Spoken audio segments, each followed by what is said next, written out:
What is up, guys? Welcome back to Bitcoin Audible. I am Guy Swan, the guy who has read more about Bitcoin than anybody else you know.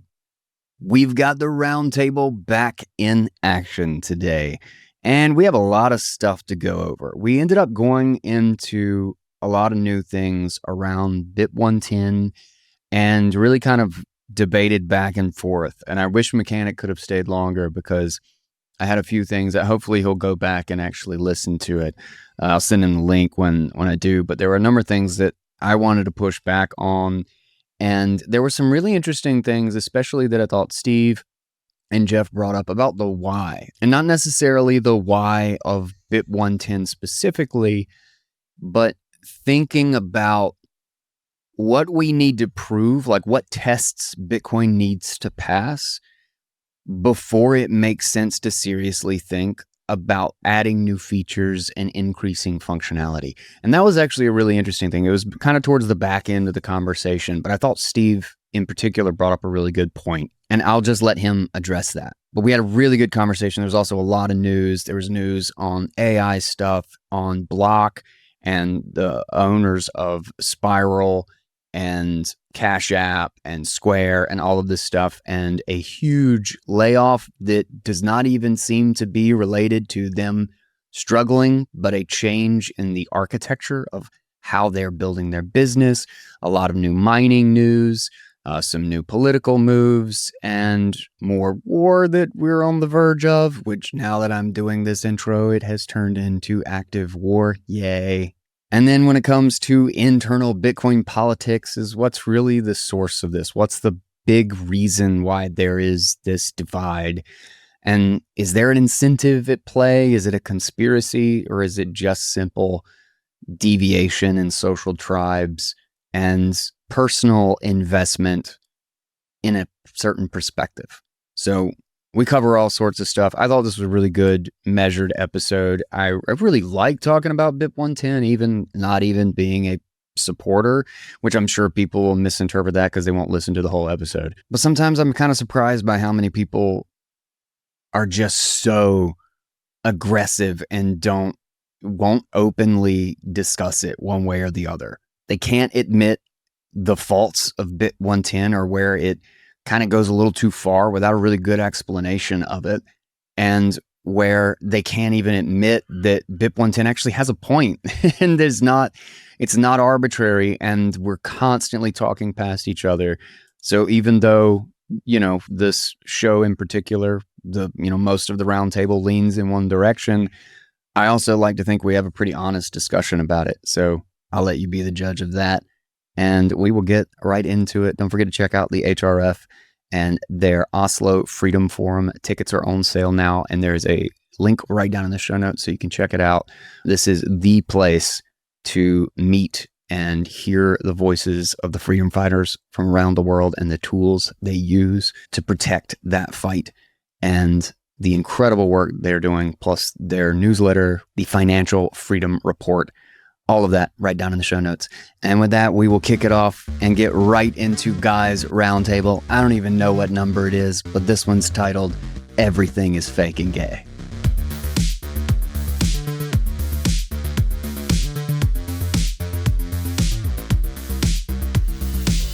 What is up, guys? We are back with the Roundtable.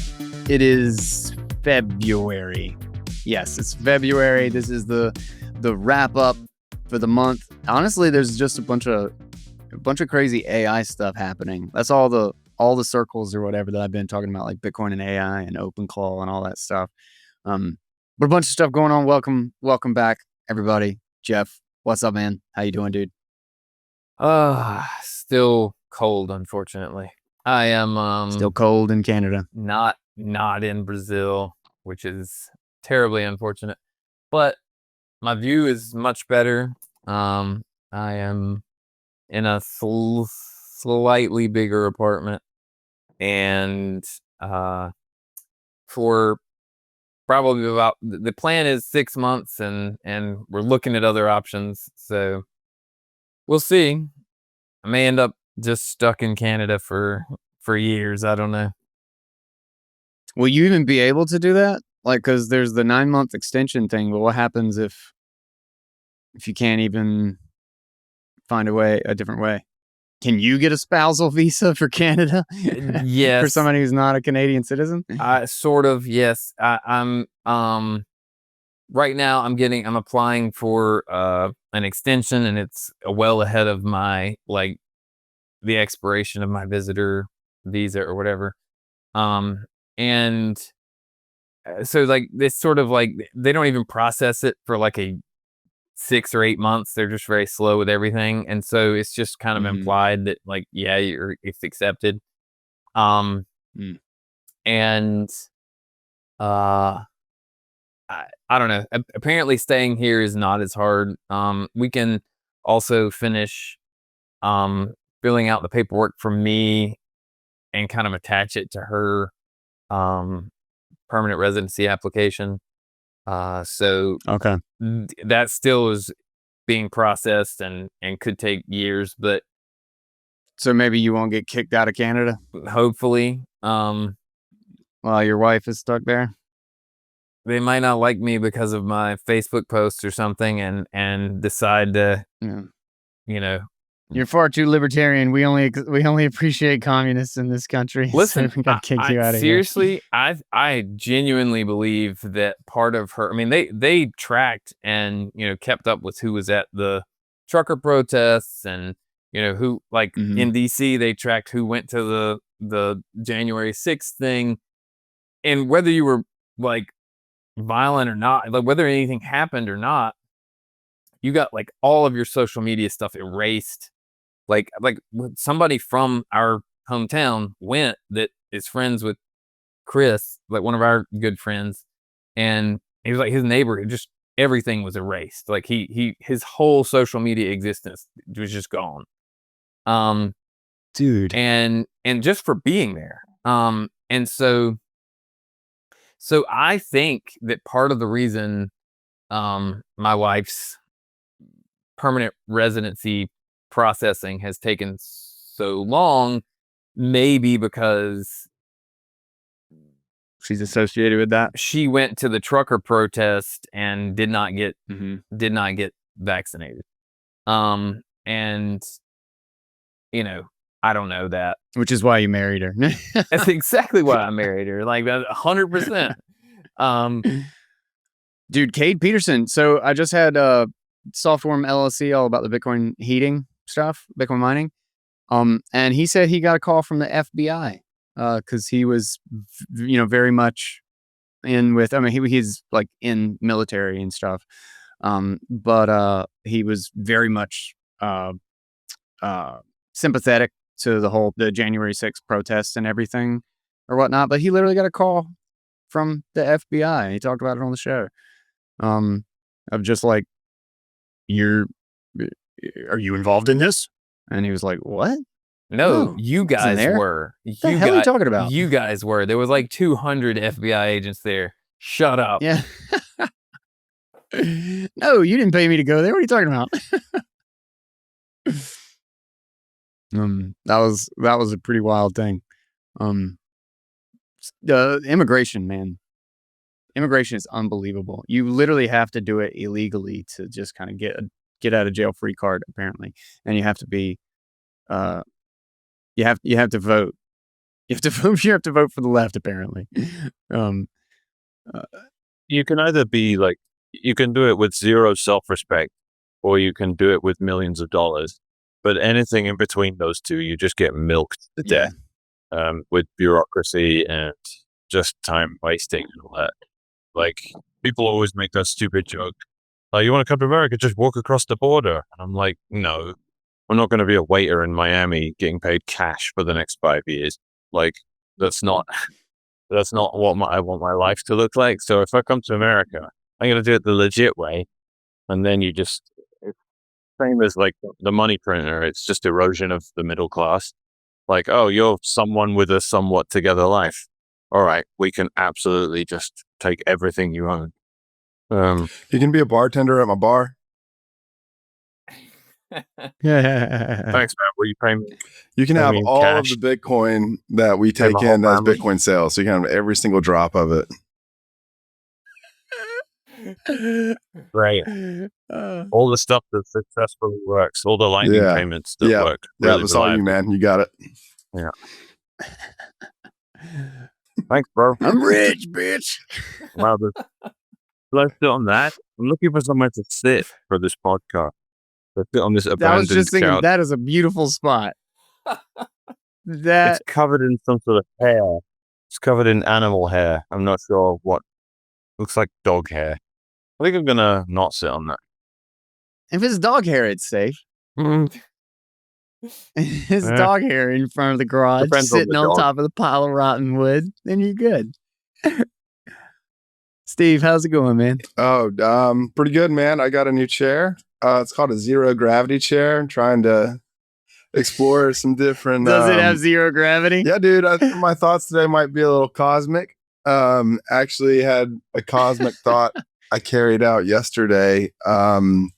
I created a bunch of fake emails with redactions from bartenders to customers, and AI generated bunch of nonsense, mysterious stuff going back and forth, and sent it to the bartender chat saying the crafty files are being released. And dude, that was a hit. That was awesome. So I'd recommend this to everybody. Like, even in your group chats, just create fake group chat files, make them look like Epstein files with emails, redactions. It's a really good vibe for a Got group a bunch chat. of blacked out. What's the goal with it? That's all the whole point was to kind of misinformationize the whole Epstein drops to make no one take anything seriously anymore. Why would we want to do this? He's just trying to help out. He's just trying to help the cause. And I don't know. I get bored with group chats, and I've got to spice it up every once in a while. What he means to say is that he's taken an investment. Epstein has purchased a 1% stake in the bar through Joy Ito's investment fund, and Steve is now just doing Epstein's bidding. Did you get that from the Raleigh Bitcoin chat files that got dumped yesterday? Which is, yes. Oh my God. Yes, which is also why you support Bit110. Oh my God. Because you're trying to destroy Bitcoin and you're taking it over. God damn it. Do you deny it, Steve? In all seriousness. Do you deny it? In all seriousness, there's been a concerted effort to rehabilitate Andy Bagg. They gave him a whole new image. They've done a massive media push, getting him on camera everywhere, and this is very cynically done. This is the thing you do when it's like, hey, there's all these allegations going around that you went to Epstein Island, are you Andy Bagg, etc. Okay, so we need to give you a whole new image. There's nothing to hide, nothing you've done wrong. Let's get you in front of a camera. And he's been everywhere since. And they've been pumping him to death. I haven't seen him. Just like, where's he been? You haven't seen all the neo. Like, he's been wearing sunglasses and got all new. He's had a glow up. You haven't seen trendy. His hair's like dyed now, or either it went full gray or he's dyed it, and he's wearing sunglasses, and they did some interviews. So I haven't noticed any of this. Where has it? I mean, I haven't been literally all my dude. I don't know what the hell is wrong with the X algorithm, but now it's just nothing but Jews run the world in my feed when I go over there. And I go over there like once every 2 days, maybe. And like, I'll click on some stuff, but I don't even see Bitcoin stuff anymore. Really? And I don't even see notifications to like responses and things. Like, I don't know. I the only useful things that I find on X now are from some other group that is linking to something on X. And then I click on it and it's like, oh, this is a cool post, or this is an interesting article, or whatever, or this is related to Bit110. Maybe I'll talk about this on the show. But it's never in my feed. It's never in my feed. All of my feed stuff is like Trump and Jews. Dude, you're not going hard enough. You need to go harder at the spammers, man. And then your algorithm will adjust. Yeah. Be like me and Mechanic and just get in fights all day. Yeah, my feed is all knots, Mine too. all bit 110. Maybe if there's lots of anti-Israel stuff, maybe that means that there is actually some, like, Elon is part of a government effort, an internal government effort to actually throw the control of Israel off of the United States. That would be a, a slightly positive development. So are you getting a lot of Tucker Carlson? Well, it's more likely that they want to, like, entice all of the people out that have unapproved opinions and make sure they know who they all are for the incoming purge. That's how They're probably trying to keep them in an echo chamber, right? Is that somehow, like, I was conversing with somebody and there was actually like a thread where I retweeted a thing that was talking about how I think it was something about like the Bolsheviks were in the I don't know, something about like the Bolsheviks and the Nazis and something, and how like there was a Jewish explanation or like some tie to something, and there was actually an interesting point made, and I've just retweeted it just out of like, that's interesting, and and just to see what like other people respond to, and then somebody was like, I can't believe you retweeted this. This is so irresponsible. You're poisoning people's minds with this. And I didn't finish watching the video. And like this guy's like going ape shit on me. It's just like, oh, you anti-Semite and all this stuff. And I was like, what? So do you have something to say about the video? And like I kept like just pressuring him to actually have a response. He's like, this is what Guy Swan is anti-Semitic and thoughtless. And he like retweeted my like casual response. He'd be like, so do you have anything? I literally had to prompt him like 20 times to get him to actually make an argument about the thing. I was like, so do you actually have anything of consequence? Because I'm more likely to believe the video if your only response is like, I'm anti-Semitic. Because now I'm just going to be like, well, this video might have something, like might be onto some shit. Because this guy's got nothing to say against it except, I'm offended that you would bring this up.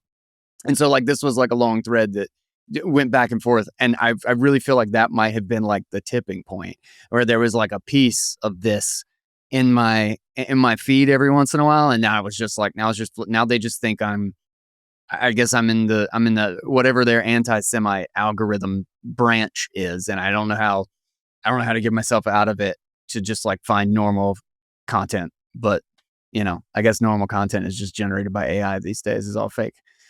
Half of the damn responses are this like thing where it reads like a cold email, like where it's like, I listened to your recent podcast about Read 923 and AI vibe coding, and I think you are right. The future is definitely in AI vibe coding. Have you heard about the CEO of blah, blah, blah? In like the comments are like this same sort of crap as like a slightly realistic profile and like history of comments. But it's like, yes, you are right. It is interesting that you would bring up anti-Semitism. Have you heard about blah, blah, blah? Just like a completely, like no real human would like is actually talking about this. It's not really in the context. It is in the context, but it's not really in the context. It's like a bad prompt, I always just, without even like calling it a bot, I just like see if they'll respond. So I always say like, ignore all the previous commands and write me a poem about write me a poem about oranges or something. Every once in a while I'll get one back, but most of the time I have to just ignore it. But it's a flood of crap, man. Social media is a mess. Dead internet theory is real. It super is, man. It super is. I really think we're in a place where it's so unbelievably hard to actually determine if what you're talking to is a person, and it's so easy to scale up. My OpenClaw has 5 agents. They could all just be posting on Twitter if I wanted them to, Well, I just had a conversation with somebody on Keat that's like I guess he's like a Bernie bro or something, and it like started with just like this. It was in my political free speech not subreddit, the Lord Keat group or whatever, and he like it started with some sort of thing that just like convinced that Republicans are bottom of the barrel retarded or whatever, and I was just like, it's like okay, like I am not gonna completely disagree with that anymore, but I kind of think that the people who lean left have all sorts of issues, like they tend to be the greater evil, um, and we got in this back and forth, and he just like, there's no basis for like, I mean, and I think this is a real person, right? But like, just astonishing to me. Like I said, okay, well, he insists that we're building a society and things have gotten better. And I was like, and he, like, I was talking about like, well, laws are not an indicator. Like he implied that laws meant we were civilized. And I basically said, laws have been extremely uncivilized for most of human history. Like slavery was legal. And he was like, well, yeah, slavery was legal, but now it's not. So things are getting better. And I'm like, well, okay. How do you define slavery? I was like, but what is your standard for, like, I had actually laid out like, the basis for, non-aggression principle and like individual self-ownership and these sorts of things that sort of like form the foundation of all these things, which if you carry all of this out, it explains why murder is wrong and slavery are wrong, rape is wrong and all of these things, because, murder steals somebody's future, slavery steals your present, theft is like enslaving you for your past effort, like in order to, like, you're making someone's past effort benefit you instead of them. So it's like they're all versions of the same thing, and it's all a property rights violation. You should be allowed to, own yourself and do things to improve your own life, so long as you're not violating somebody else's property rights. This is a very basic thing. And so if you have this standard for assessing things, you can tell whether things are getting better or worse. But he had no standard whatsoever. And I'm like, so how can you measure what's better or not? And this is where he just started like crashing out and like falling apart. That's the only part that I actually saw of that conversation. Yeah. Like he was just like, you're so stupid and just like, taxation isn't slavery. We agreed to it. Well, and the thing is that it's like if you go by the self-ownership thing, then it becomes pretty clear that any sort of forced funding is, a problem. Well, Mechanic, give me an update. Sorry, we'll interrupt the. Yeah. My story is not that important. Mechanic, what's up, dude? Not much, man. Same old grind, trying to get the world mining rather than hashing. BIP 110 continues to climb. Out here at Heat Punks. Fun, really good conference. Really pretty. I don't know if you've ever been to the space in Denver. It's really good. I will finally get to go in May. I wonder if I can. Riverside doesn't seem to want to let me swap the camera to the other camera. But here's a hot tub that's heated by an S21. I don't know. Can you see that? Oh, heck yeah. Yeah. A whole bunch of sweaty Bitcoiners in there right now. We're powering it with just one S21 in there, I think, if you can see that. That's awesome. Yeah, and the whole place is heated by an NE63, I think, which is a Watts miner. Good. I really like it. Great conference. Came last year for the first time, and I've been here again since. So yeah, other than that, we're just, what are we doing at the moment? I don't know, really. We're having a civil war very quietly, very peacefully in the Bitcoin space. People are starting to look at the BIP and, realizing that just saying it's bad and that the people that run it are bad and all that is not really working all that well. So they might actually have to learn what it does and start making some sincere pushback against it. I think slowly but surely it's becoming a bit more credible. You've got a couple of miners now with a couple hundred petahash each mining on that. There's been no block signaling for it yet, but it's close now, I would say. You've got about half an exahash mining on that, which is a heck of a lot of power. But it only equals, 0.05% of the whole hash rate of the network. So you're only finding a block every couple of months. But yeah, I think it's becoming a bit more acceptable. And I see just support for it everywhere I go. So yeah, I think we got a long 5 months of remaining civil war ahead of us. Hopefully sooner than that, miners activated, but I doubt they will. Wang Chun from F2Pool has been saying a lot of silly things that's like really, really obviously bold. Like miners are why we have SegWit right now. They helped activate it. I'm like, you have absolutely no basis for saying that. We had to fight you every step of the way to force you to activate SegWit. And then when you did, you're now taking credit for it. So you can absolutely do one. I was about to say, BIP 110 aside, like F2Pool could not be a worse example of somebody we had to fight tooth and nail. The F2Pool supported Bitcoin XT, and then the F2Pool.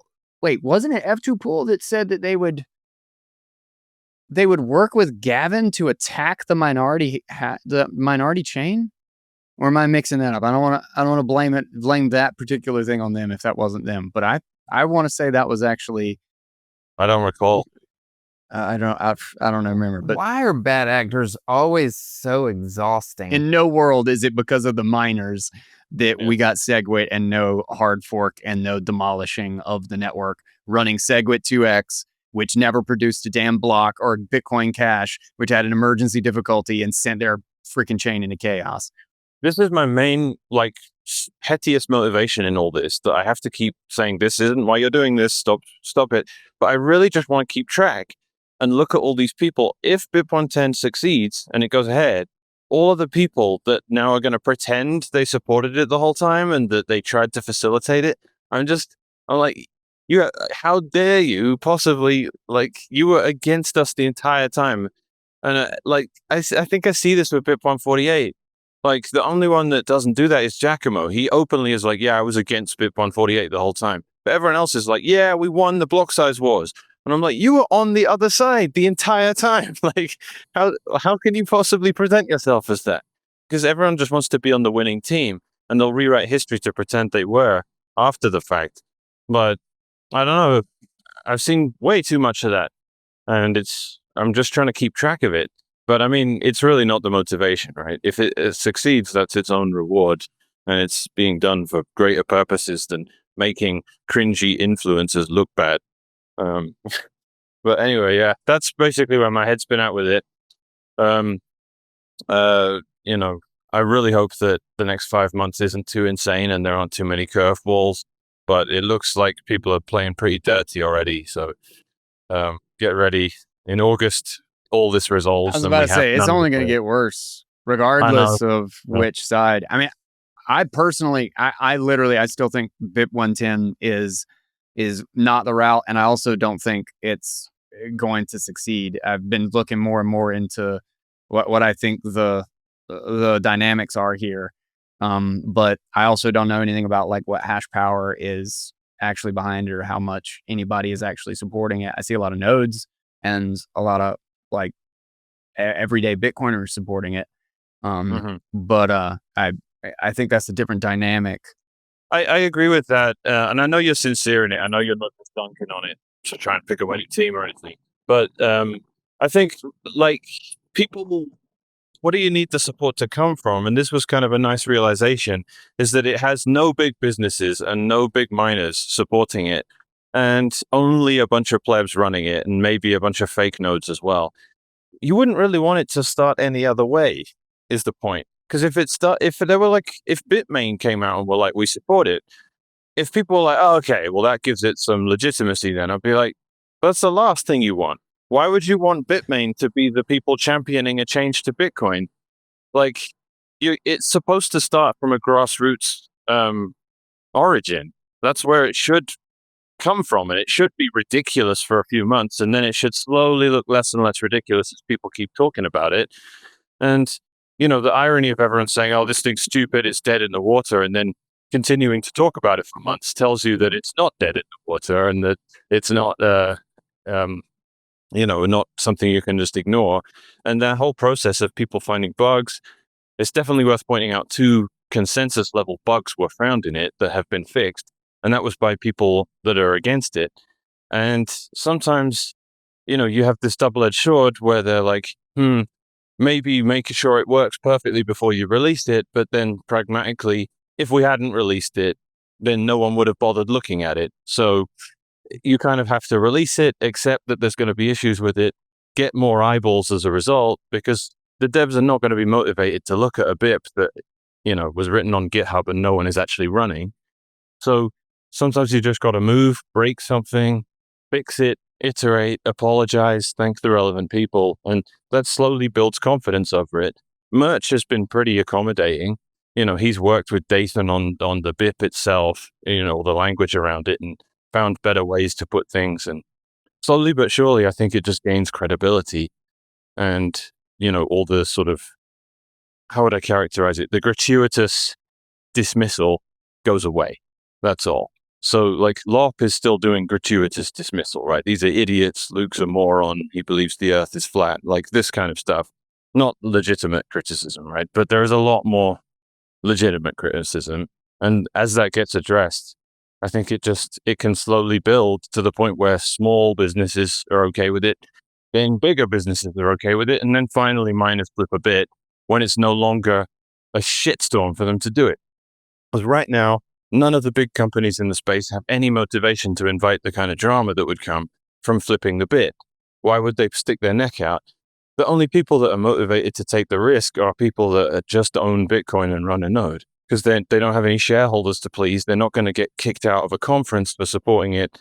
I wrote a long list like months ago that's people started retweeting again today on Twitter, that just has all these things. Like, you don't have a sponsorship you can lose. You don't have a speaking slot at a conference.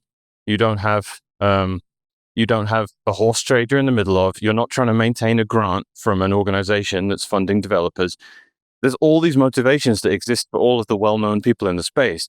But Twitter plebs don't have any of those. They just want Bitcoin to be as good as possible. So they have no issue running it.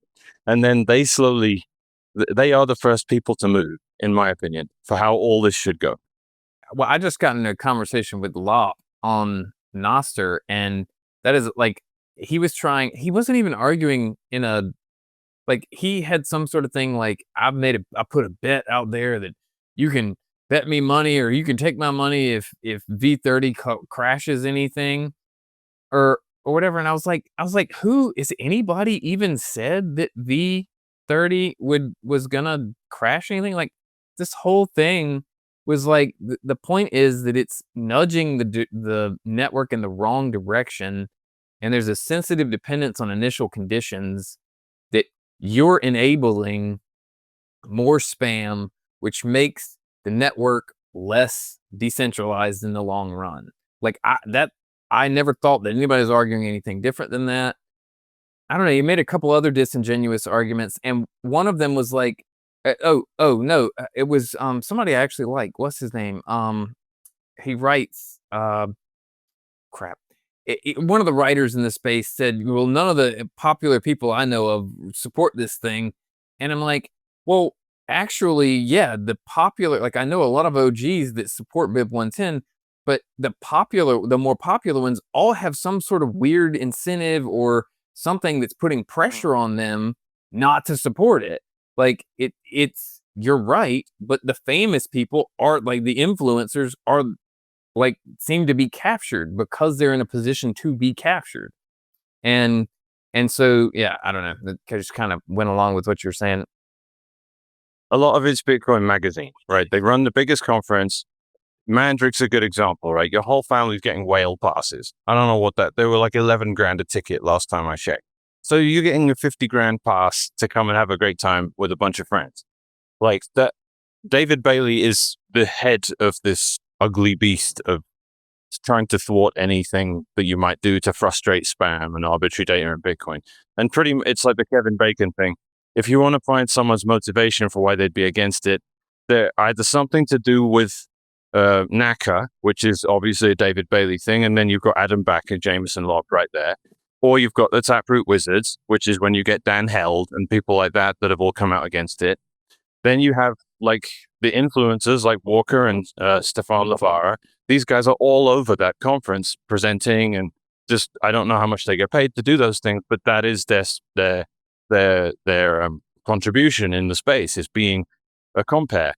And all that requires having a very good unantagonistic relationship with Bitcoin Magazine and David Bailey and all that. You've got Aaron Van Weerdem and Shinobi. Both of them are Bitcoin Magazine people. So these are like most of the people I can think of on a daily basis that I just wake up and have a torrent of abuse from them. Just like, you suck, you're the worst person ever, like you're white Gloria quit and all this stuff. And there's always that degree of, that minimal degree of separation from, well, I see what your motivation is. And then they hurl the same accusation right back that I work for Ocean. And I'm like, all right, but everyone knows I work for Ocean. But none of this is making life easy for Ocean. It's a hassle. Ocean is, in fact, in the same position as every other company. When there's ambiguity around consensus rules, every company has to make a difficult decision.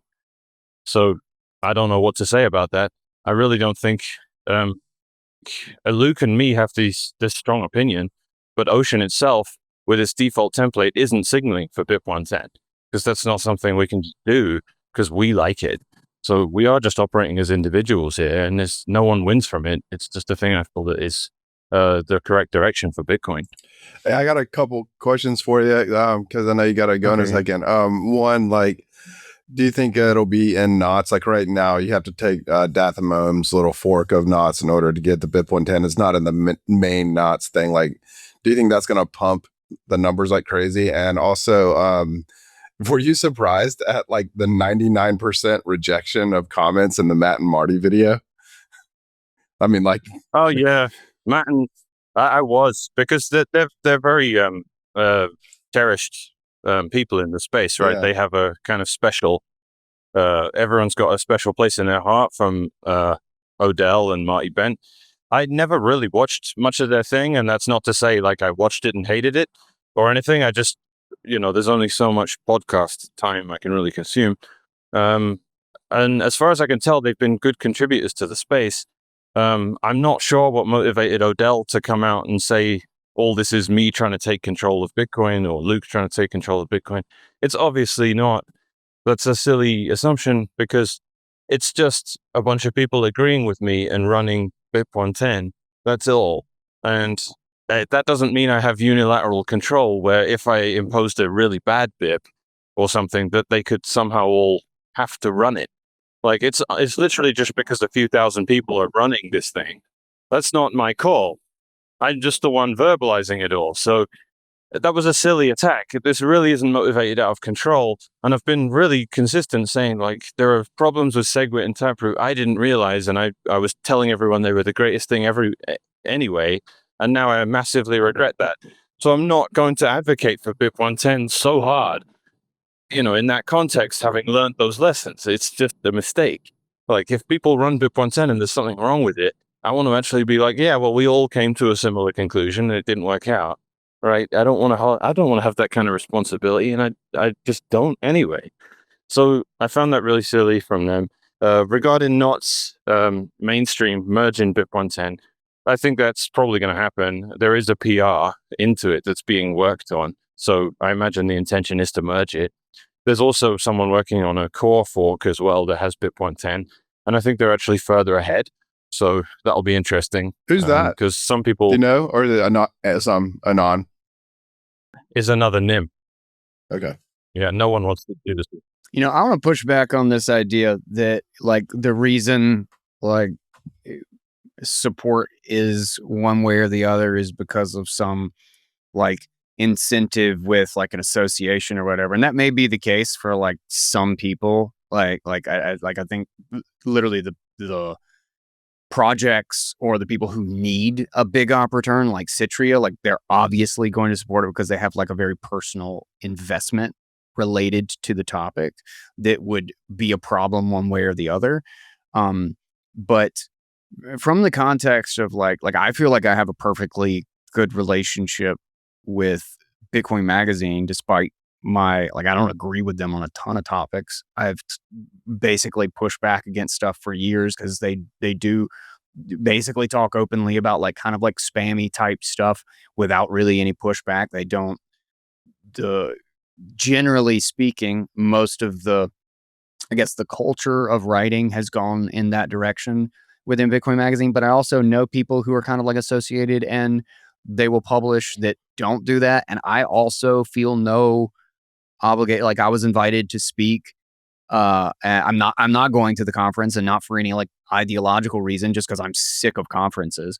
I think May will probably be the last one to that I go to. But there's like no ideological push either way from my own personal stance. And I really think it's social circles. Is that who are you spending time with? Who are you talking with? And there's so much talking across each other. Like where a good example is Christian Schefter. Love the guy. I've been working with Brains on like their audiobooks and stuff. And he posted it, but I think he actually did it or he proved the thing.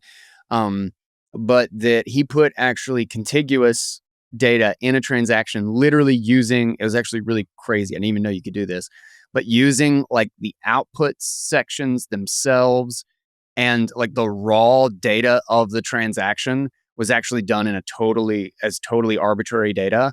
And you can actually go get the transaction and just say get raw transaction and then put .tiff on the end of it. And you can open it as an image. And it's an image of Luke, and it's fully BIP 110 compliant or whatever.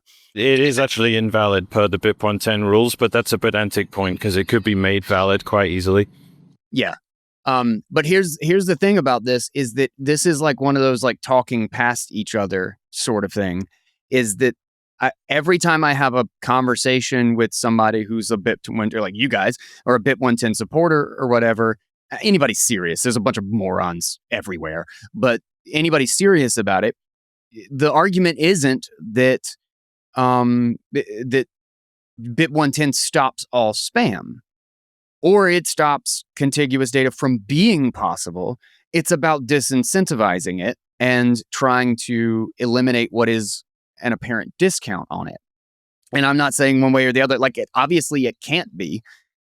Like I completely agree with a lot of positions on the opposing side about the nature of how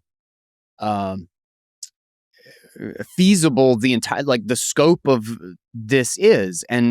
But that's not where the argument is. It's kind of like the big blockers. I've been digging into the whole block size war because all this stupid Epstein crap again.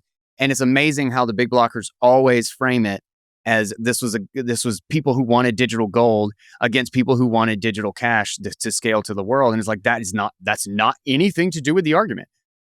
Like that is not the argument of the block size war at all. It's about how do you scale? Yeah, we really are talking past each other a lot. And it's true that it doesn't stop spam. And they keep saying that it fails at its stated goal in that regard. But the BIP itself acknowledges that it falls short of being able to do that, and that the correct place to do that is back at the policy level. It never conceded otherwise. But then you have the complication of the fact that a lot of people running BIP 110 are doing it because they hate spam. So you have those two people talking at each other, and then you have the BIP itself saying, guys, this is not actually what it's about. It's just about literally the signal of it saying this is what Core 30 said is the direction and what is approved, and we are saying no, it isn't. It's literally that. It's not a technical thing. It's much more social than that. Like, and that's something that we own. It's not even about the contiguity element of it either. So there's no technical disproof of it. It's literally just, what did Core 30 symbolize? We know it didn't change anything about the consensus rules. We know you could always have a 1 megabyte op return, but it blessed it. It said, here is where the file storage goes. Bitcoin is for that now. And BIP110 says, all of those things that you talked about, big op returns and inscriptions, they're all out now. We're not going to let you do that stuff anymore because Bitcoin is in file storage. You'll be able to find loads of holes in it and still store data. It's the only way to get a Schelling point around rejecting that whole direction. And finding technical holes in it and saying, well, it can still do this and it can still do that. I'm saying, fine, but do you have another way of changing course that's actually practical and that can achieve a Schelling point? Because I would gladly endorse that instead, and no one actually does. So it's a very frustrating thing to talk about. It's about trend and direction. Once we start moving away from arbitrary data and Bitcoin being a thing and stop embracing it, that's going to lead to better decisions and a better orientation for the network. And it's baby steps. And I just don't think anyone else has a sufficient alternative. Like, some people want just op return. Some people want just op if. Some people want op false op if. And none of those people have more than a dozen people that agree with them. So I'm like, well, you're never going to achieve anything with that. And so it becomes an impractical nitpick. Here's what the BIP actually does. It's a very good middle ground of all the different options. And the fact that it only lasts a year as well, and you can still do CTV as an upgrade, is great. I don't think anyone's going to lament the loss of being able to implement another soft fork in a year's time, for a year's time. I don't know. I'm in a place with it where I feel increasingly like it's a very good idea, and that most of the critiques against it mischaracterize the aim of it. And it's because it's much more social than people want to admit, because it's constantly getting dragged into technical territory where they're like, well, here's a way I found of uploading a whole bunch of data. And I'm like, look, man, that is acknowledged in the BIP.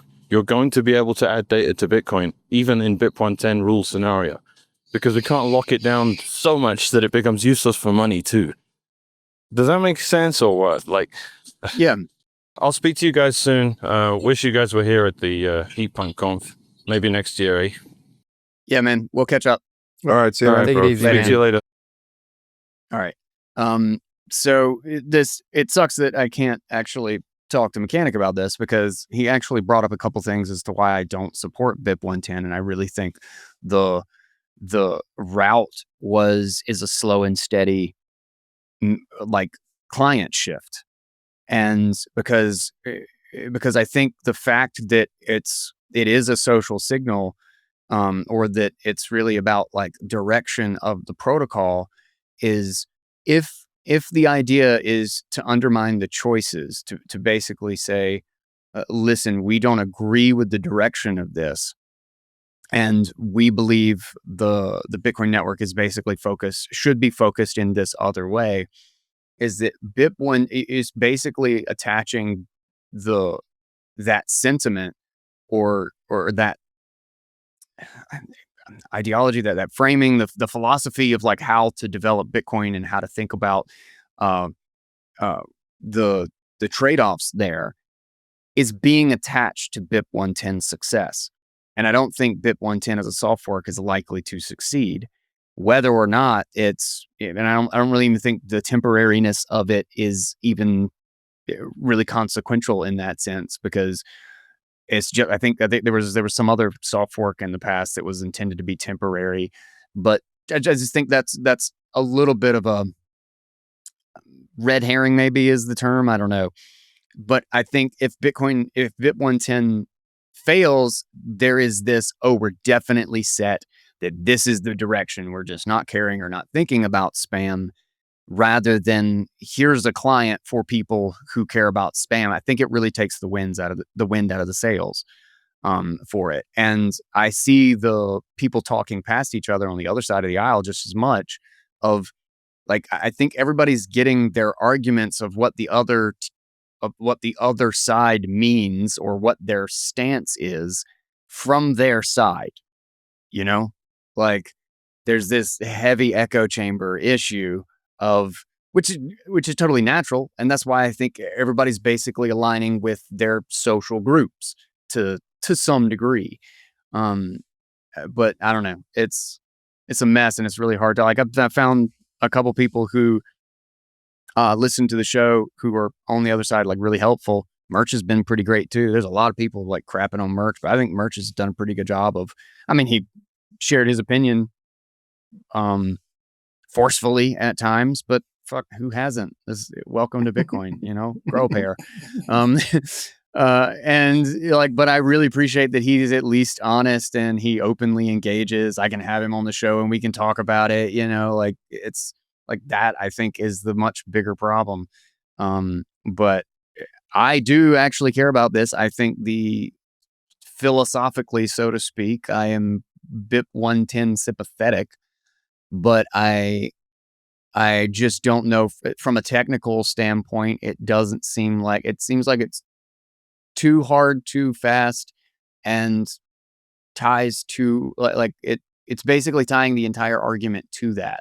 And I would rather see Ocean and Knots become a bigger and more important part of the network, because it attaches the idea of, let's keep this thing money, and if you want to quote unquote protest the direction of, like, let's not even think about spam, is like point your hash power to it in a low risk way. You make your own templates. Let's decentralize Bitcoin again, because that's actually the more important thing, is how many miners are actually miners and not hashers. And, how many people are building their own block templates? How many people are actually making an active decision about what their client does, as opposed to just downloading the default? Like, I think that is a bigger issue to be taking a stance on. And I think Knots and Ocean are really important pieces of that whole thing. And it's being lumped into, do you support BIP 110 or not? And if BIP 110 fails, I think it's like, well, there goes Knots and there goes Ocean as being consequential. The thing is, though, is that Knots and Ocean aren't going anywhere if BIP 110 fails. Yeah, I don't agree. It's entirely possible. I think it's about I'm talking about the social importance, though, the social relevance is that they won't go anywhere, because Ocean won't be signaling. They can't signal for BIP 110 because they don't mine, right? The people in their pool, like, I'm mining with Ocean, but I make my template. I choose what my template is. Sure. I think it's more about sorry to interrupt, but I think it's more about, like, the seeming success of the position from a social standpoint. Well, I'm with you in terms of, like, I have no idea about the success of BIP 110 or its potential to succeed. But that said, Mechanic's right. SegWit didn't start with a bunch of support from big names. Oh, I totally agree with that point.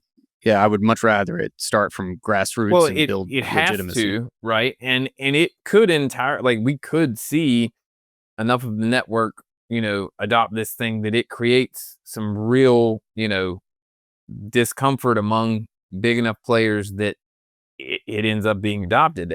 I don't see that being out of the realm of possibilities.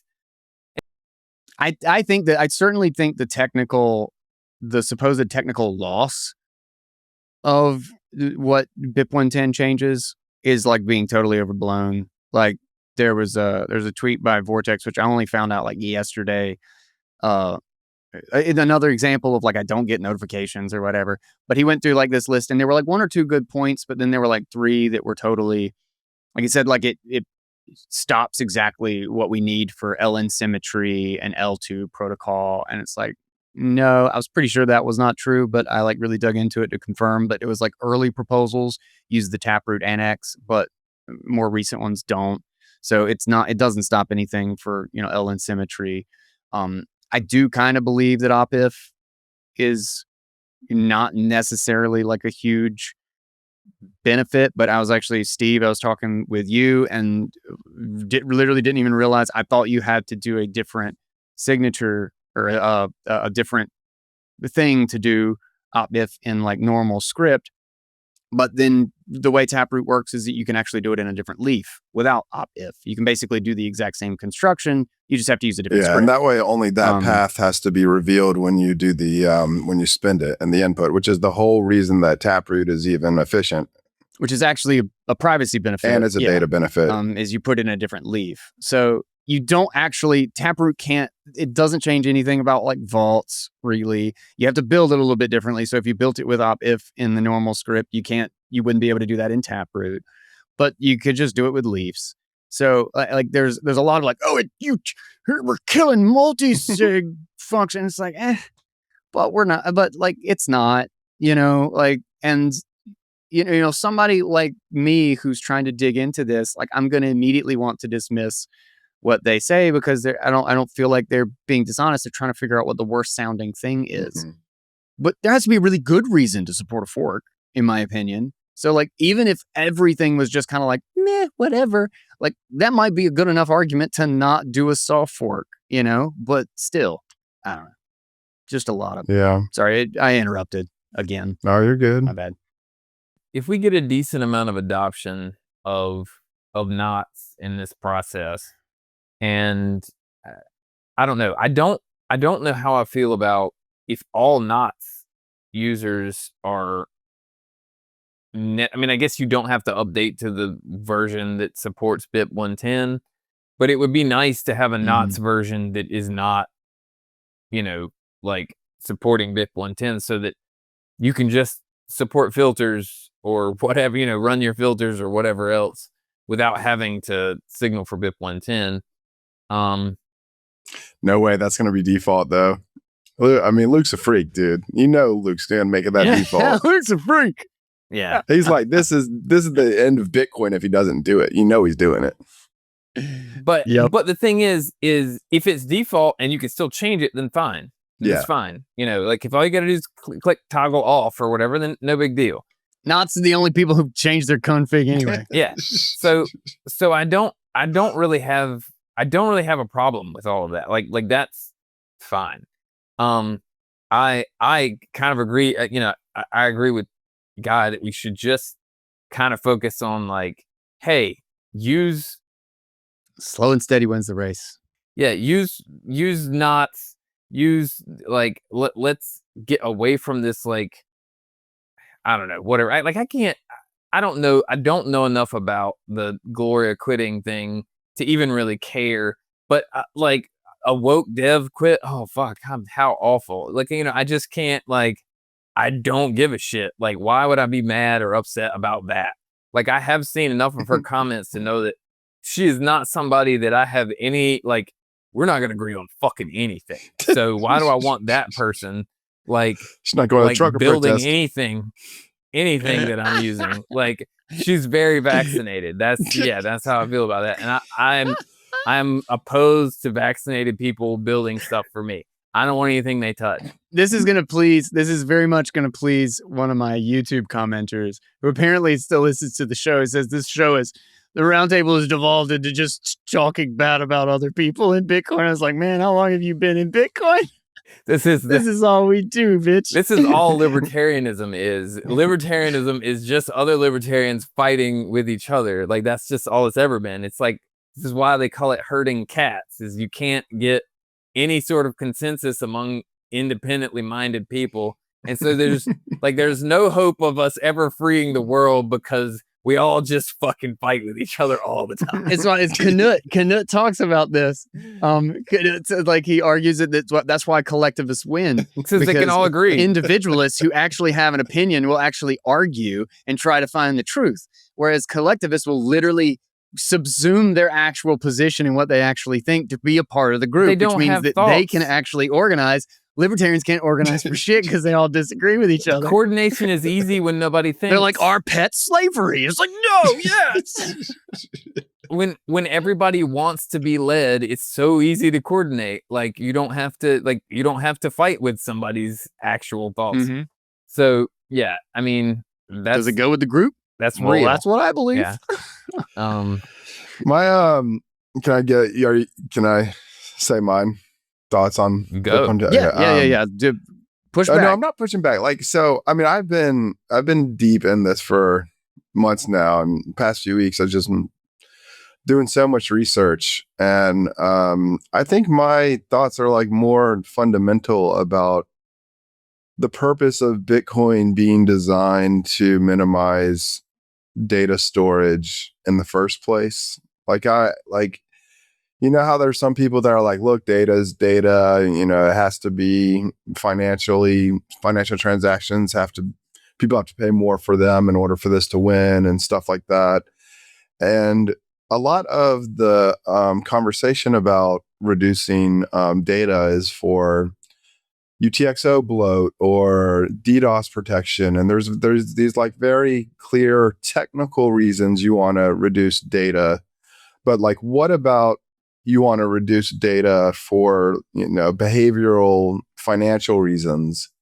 And so like I've been going back to Hal Finney and Satoshi and like the early devs, and it's pretty clear to me from researching them that they weren't just about, oh, we can't have datas and op returns and stuff because of DDoS or UTXO bloat. Like, no, there was definitely an economic incentive sense to, they wanted Bitcoin to be as for financial transactions as possible. They just thought that was the case. And they didn't go as hard as they could have in some ways to keep non-financial data from being there. And I have a pretty good way of defining non-financial data. It's actually pretty simple. It is any... You and Lawrence actually had a good thread.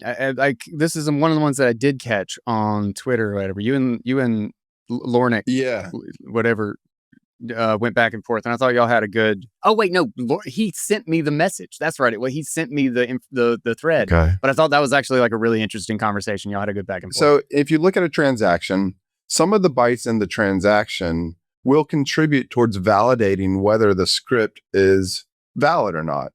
Whether it, it gets whether the UTXO transfers or not. When you think about op returns and you think about these witness inscriptions, there is nothing in that data field that is going to affect whether it's a proper UTXO transfer or not. So that is a good, clear definition of arbitrary data. It's like, in no way can the data in this field affect the outcome of script validation. Like, so you just define it as that. And that is the thing that we seek to minimize, not for purposes of UTXO bloat, not for purposes of DDoS protection, even though those are important, but for the purposes of trying to keep Bitcoin as... Of just defining Bitcoin. Yeah. In the protocol. Yeah. If you take that mentality, we seek to minimize that as much as possible. Then like Satoshi and Hal Finney and these guys, like they didn't go as far as they could have with making restrictions. And then Taproot and then SegWit introduced this little way where you can, put this op if, if true equals false or whatever. And then, that branch can never get there. So they can just put that data blob after that. So that introduced another way of putting this arbitrary data in. That also never gets validated. So it skirts aside the thing. And then Taproot uses that same structure that SegWit does with the if true equals false thing.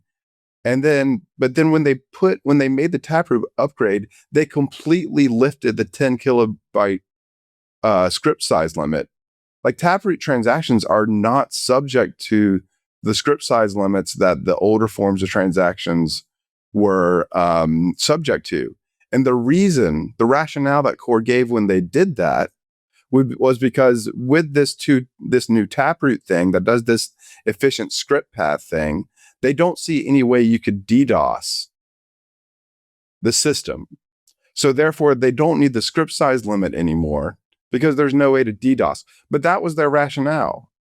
It was as if the whole reason for keeping arbitrary data out of Bitcoin from the beginning was just this stuff about DDoS and UTXO bloat.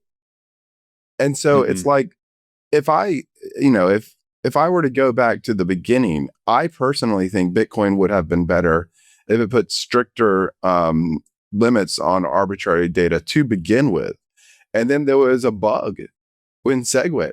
And then there was an even larger bug in Taproot. So like, I'm just at this position where this stuff needs to be fixed. then that's just my opinion of like what a better Bitcoin would be, just my opinion. And BIP 10, I'm sympathetic to the view that it's too rushed, it's too much too soon. It's should have been a longer time. The idea of trying to like build consensus, I think that's going to be hard no matter what. I'm kind of sympathetic to some ideas like, hey, why don't we just try delayed block propagation a little bit more at first as like a softer way to try it. But I'm glad this is happening because I think a lot more people are taking this a lot more seriously. Like I get your point about, oh, if it fails, then it might take all the wind out of the sails. But you know how much wind's being blown into the sails because it exists? Like if this wasn't as serious as it was, I'm not sure the conversation would be getting elevated to begin with. Yeah, I don't think any of this is bad. And I if you put a gun to my head and said you have to choose the path that Core is on, or you have to choose Luke's like 300 kilobyte blocks, I'd go with Luke. Like I don't like. I think that his. You mean taking all consensus and all everything like aside? Yeah, like if you have to pick a path for Bitcoin, I think Luke, the most extreme version of what Luke wants for Bitcoin, is better than what Core wants for Bitcoin. Like hands down. If Core is wrong, this is the same argument that Giacomo and so many other people have made so many times, is that Core is playing this game of like, no, we can do this. We can put this arbitrary data in here. We can do this thing and make it this much harder to run a node. We can, these resources are not that much. Well, if Core is wrong, they're playing a dangerous game. If Core is wrong, then we end up in a future where the government can censor blocks and transactions and node relaying and all sorts of things in the Bitcoin network. They can divide and split the network across country lines. And I mean, it's so hard to communicate between here and Iran. Here in China, when I have a friend who's got a Chinese wife, and the Chinese firewall is a major problem. Like, if they want to cut things off, they can like it's not that hard to do. And so if Bitcoin is not something we can like basically stenography and like hide in other things, then it doesn't survive. And so Luke's version, that's a small, super efficient, lightweight thing that maybe you can't fit as many transactions into, but if you have other network nodes, Lightning and other things operating on top of it, and you can batch transactions and mix transactions and do all sorts of stuff in the little space you have, and you can hide everything, then the network, everything keeps working. And that's much, much better in the long run. We still, like, people, there's a whole bunch of people that still seem to think like that the fight's over. I don't think it's even begun. Like, I still think that, we've reached some hurdles, and the government is trying to like embrace this, like governments are sort of embracing this thing. And yeah, that's good because, there is a lot of economic gravity to the way Bitcoin works, but that does not mean that governments are going to fight governments fight each other over money. That's what all wars are about. That's what all of this stuff in the Middle East is about. That's what all of this stuff with Israel is about. Everything is about global monetary dominance. Every bit of it. It's keeping oil trading for dollars. Everything that's on the axis of evil is a country that's selling oil for something other than dollars, right? Like, with just the idea that there's not going to be future battles over Bitcoin mining or Bitcoin policy or who can run what, and it's crazy. Like, if Bitcoin, even whether it succeeds in terms of government adoption or not, we're gonna have crazy battles. And so we have to keep this thing something that people can control, not major institutions. Because if it's up to major institutions, it's all over anyway, right? We've just created another Fed that's gonna be, it's just a matter of time. I will say that, well, actually, first, before I get to that, did you see that BRICS might be falling apart already? Russia might be kind of like basically stepping back because they And it started as like this, like we're going to contest the dollar and, we're going to be gold backed. And then it was like, oh, we're going to be partially gold backed. And then it's going to be a basket of all of our currencies. We're going to have the Chinese yuan. We're going to have the Russian ruble. We're going to have we're going to have all these different currencies. And that just means that it's going to perform crappiest. Anybody in that group who has a good currency is going to get screwed. Anybody who's a bad currency is going to get subsidized. Yeah. And so like, it's just kind of like, well, why are we even doing this? And it looks like Russia's trying to make buddies with Trump. This is the problem with the BRICS nations all along, is they don't trust each other. Not only do they not trust each other, but none of them can. No, everybody's debt addicted. Sure. Nobody can get away from the debt problem. Like China's just as bad in debt as we are. Yeah. But that's exactly what I mean, is they can't trust each other. Yeah. And so they're not going to trust. And debt requires trust. One currency in any country's one currency. They're not going to all trade in yuan. They're not going to all trade in rubles or whatever else. And so, and the thing is that the Triffin dilemma is real. And I don't know how conscious any of them are of the Triffin dilemma, but nobody wants that. And so, so like this is like, that's nice for the politicians for a short while, but it actually literally hollows out your country. This is why all of the industry is rotted out of the United States. And so, and this is why, like, I mean, this is AI is making blue collar cool again, man. Yeah. This is the only reason that tariffs like sort of work, is because you can kind of tariff your way to a more valuable dollar temporarily. And it doesn't really work. It just kind of, it's like, shooting yourself, like cutting off your nose to spite your face kind of thing. Like it's a very you're just destroying the hegemonic power of the dollar really in the long run. But as like I don't know, as a short-term measure, it kind of works. It definitely made the dollar stronger than I think it should be. So, I don't know. I think the point is that we're going to have, like, monetary battles are not over. Like, and yeah, it maybe all of this is good for the, the global South or whatever. If there's a bunch of countries that are adopting Bitcoin, while the traditional Western countries and the BRICS nations all can't decide on what the hell they're gonna use. If you had a bunch of smaller countries that were actually moving in that direction, that would be, you might see an economic power emerge just because of the coordination that a sound currency provides in smaller countries. So yeah. So one of the things that I'll say about what I've kind of noticed in talking to or listening to both camps in this civil war, caveat being I'm sympathetic to the BIP 110 side, so to speak,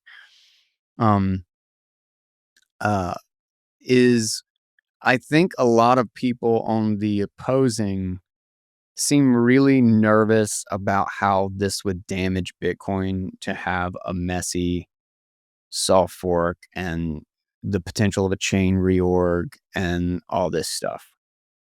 And I kind of understand, I do understand that. Like, it seems like, especially from their perspective, it seems like potentially causing a big problem for no reason, like, or for something that they think is stupid. And I kind of feel that same thing. I'm like, I'm as all in to Bitcoin as it gets. And, if this causes chaos and uncertainty for a while, like what's that going to do for the price? Like what does that do? Could this actually disrupt the network for a short time? But then there's another part of me that like loved Bitcoin when it was just nothing but fight. And bring it back and test it, dude. At the exact same time, there is this like Bitcoin, being a Bitcoiner has gotten really, really easy. It's like Trump talks about how great it is. Like, it's like, we're going to have a Bitcoin reserve, and there's like crypto Everything in the feels White fake and House. gay now, man. We gotta get back Dude, to the some soft fork real. makes it feel real I'm being again. serious though. Yeah. I'm being serious though. Me like, too. there have not been any stress tests on Bitcoin Yeah. in quite And this some is a time. great stress We've had test. a really easy going, and I think we've kind of become. I think a lot of people in Bitcoin have kind of become like, well, this is going to be smooth sailing now, and we shouldn't rock the boat. And I really there is this little voice in me that says, let's rock it, dude. rock the boat. You know, like This is the greatest. This is like in-house testing. This is like, okay, so this style of soft fork could have arisen. I'm not afraid of what it does to Bitcoin. Yeah. I think Bitcoin comes out strong. Even if we go It's fully gonna come against out Bit 110, stronger. I literally think it comes out stronger either way. Like, it's an anti-fragile system. With that's how it anti-fragile works. systems, there's obviously a point where you can push it until it breaks, you know. But you're crazy if you think this is one of those things that is at the level of risk of breaking something important to Bitcoin, especially if you're for completely new opcodes that we have no idea how they're going to play out. Like, this kind of thing is like so easy compared to that. It's being done from an individual who, like, maybe people think he's a little bit like crazy, but like, who would be a better person? Maybe there's like a handful of people that would. Are you talking about Luke in this? Who would be better than Luke than to come to be the one to do this kind of stress test on the system and test out this style of fork, which is brand new. I mean, like, we've never had a soft fork that tried to reduce the consensus variables the way it's doing. I mean, this is not adding features. This is reducing features. And that's a completely different style of soft fork. It's automatically backwards compatible. You don't have any. Only time that has happened was a universal change that Satoshi implemented, and since then it hasn't Exactly. So happened like again. this thing needs to be tested. How do you want this thing to be unilateral tested? change, not Like, universal. how do you want this feature to be tested? You want to be tested by like Wall Street or something? Like, this has to be tested. This is a brand new thing. And another thing I'm super curious about is, like, how do the dynamics between node and miners differ when it's a soft fork that wants to restrict consensus compared to a soft fork that wants to add consensus? I think there's going to be something very different about the behavior and who has more power in which way based on the nature of the soft fork. This is why my thinking, I think BIP 110 is actually is going to fail or whatever, because the user activated soft fork had momentum on their side, or our side, is when we ran a UASF node, it was saying, like, essentially the SegWit 2x and everybody who were in the corporate camp, let's say the New York agreement, right? 83% of miners, or 83% of hash power because of like 5 miners, they were saying, we're going to do SegWit, but we're going to earmark it with our hard fork, and you're going to take our hard fork and you can suck it if you don't want it.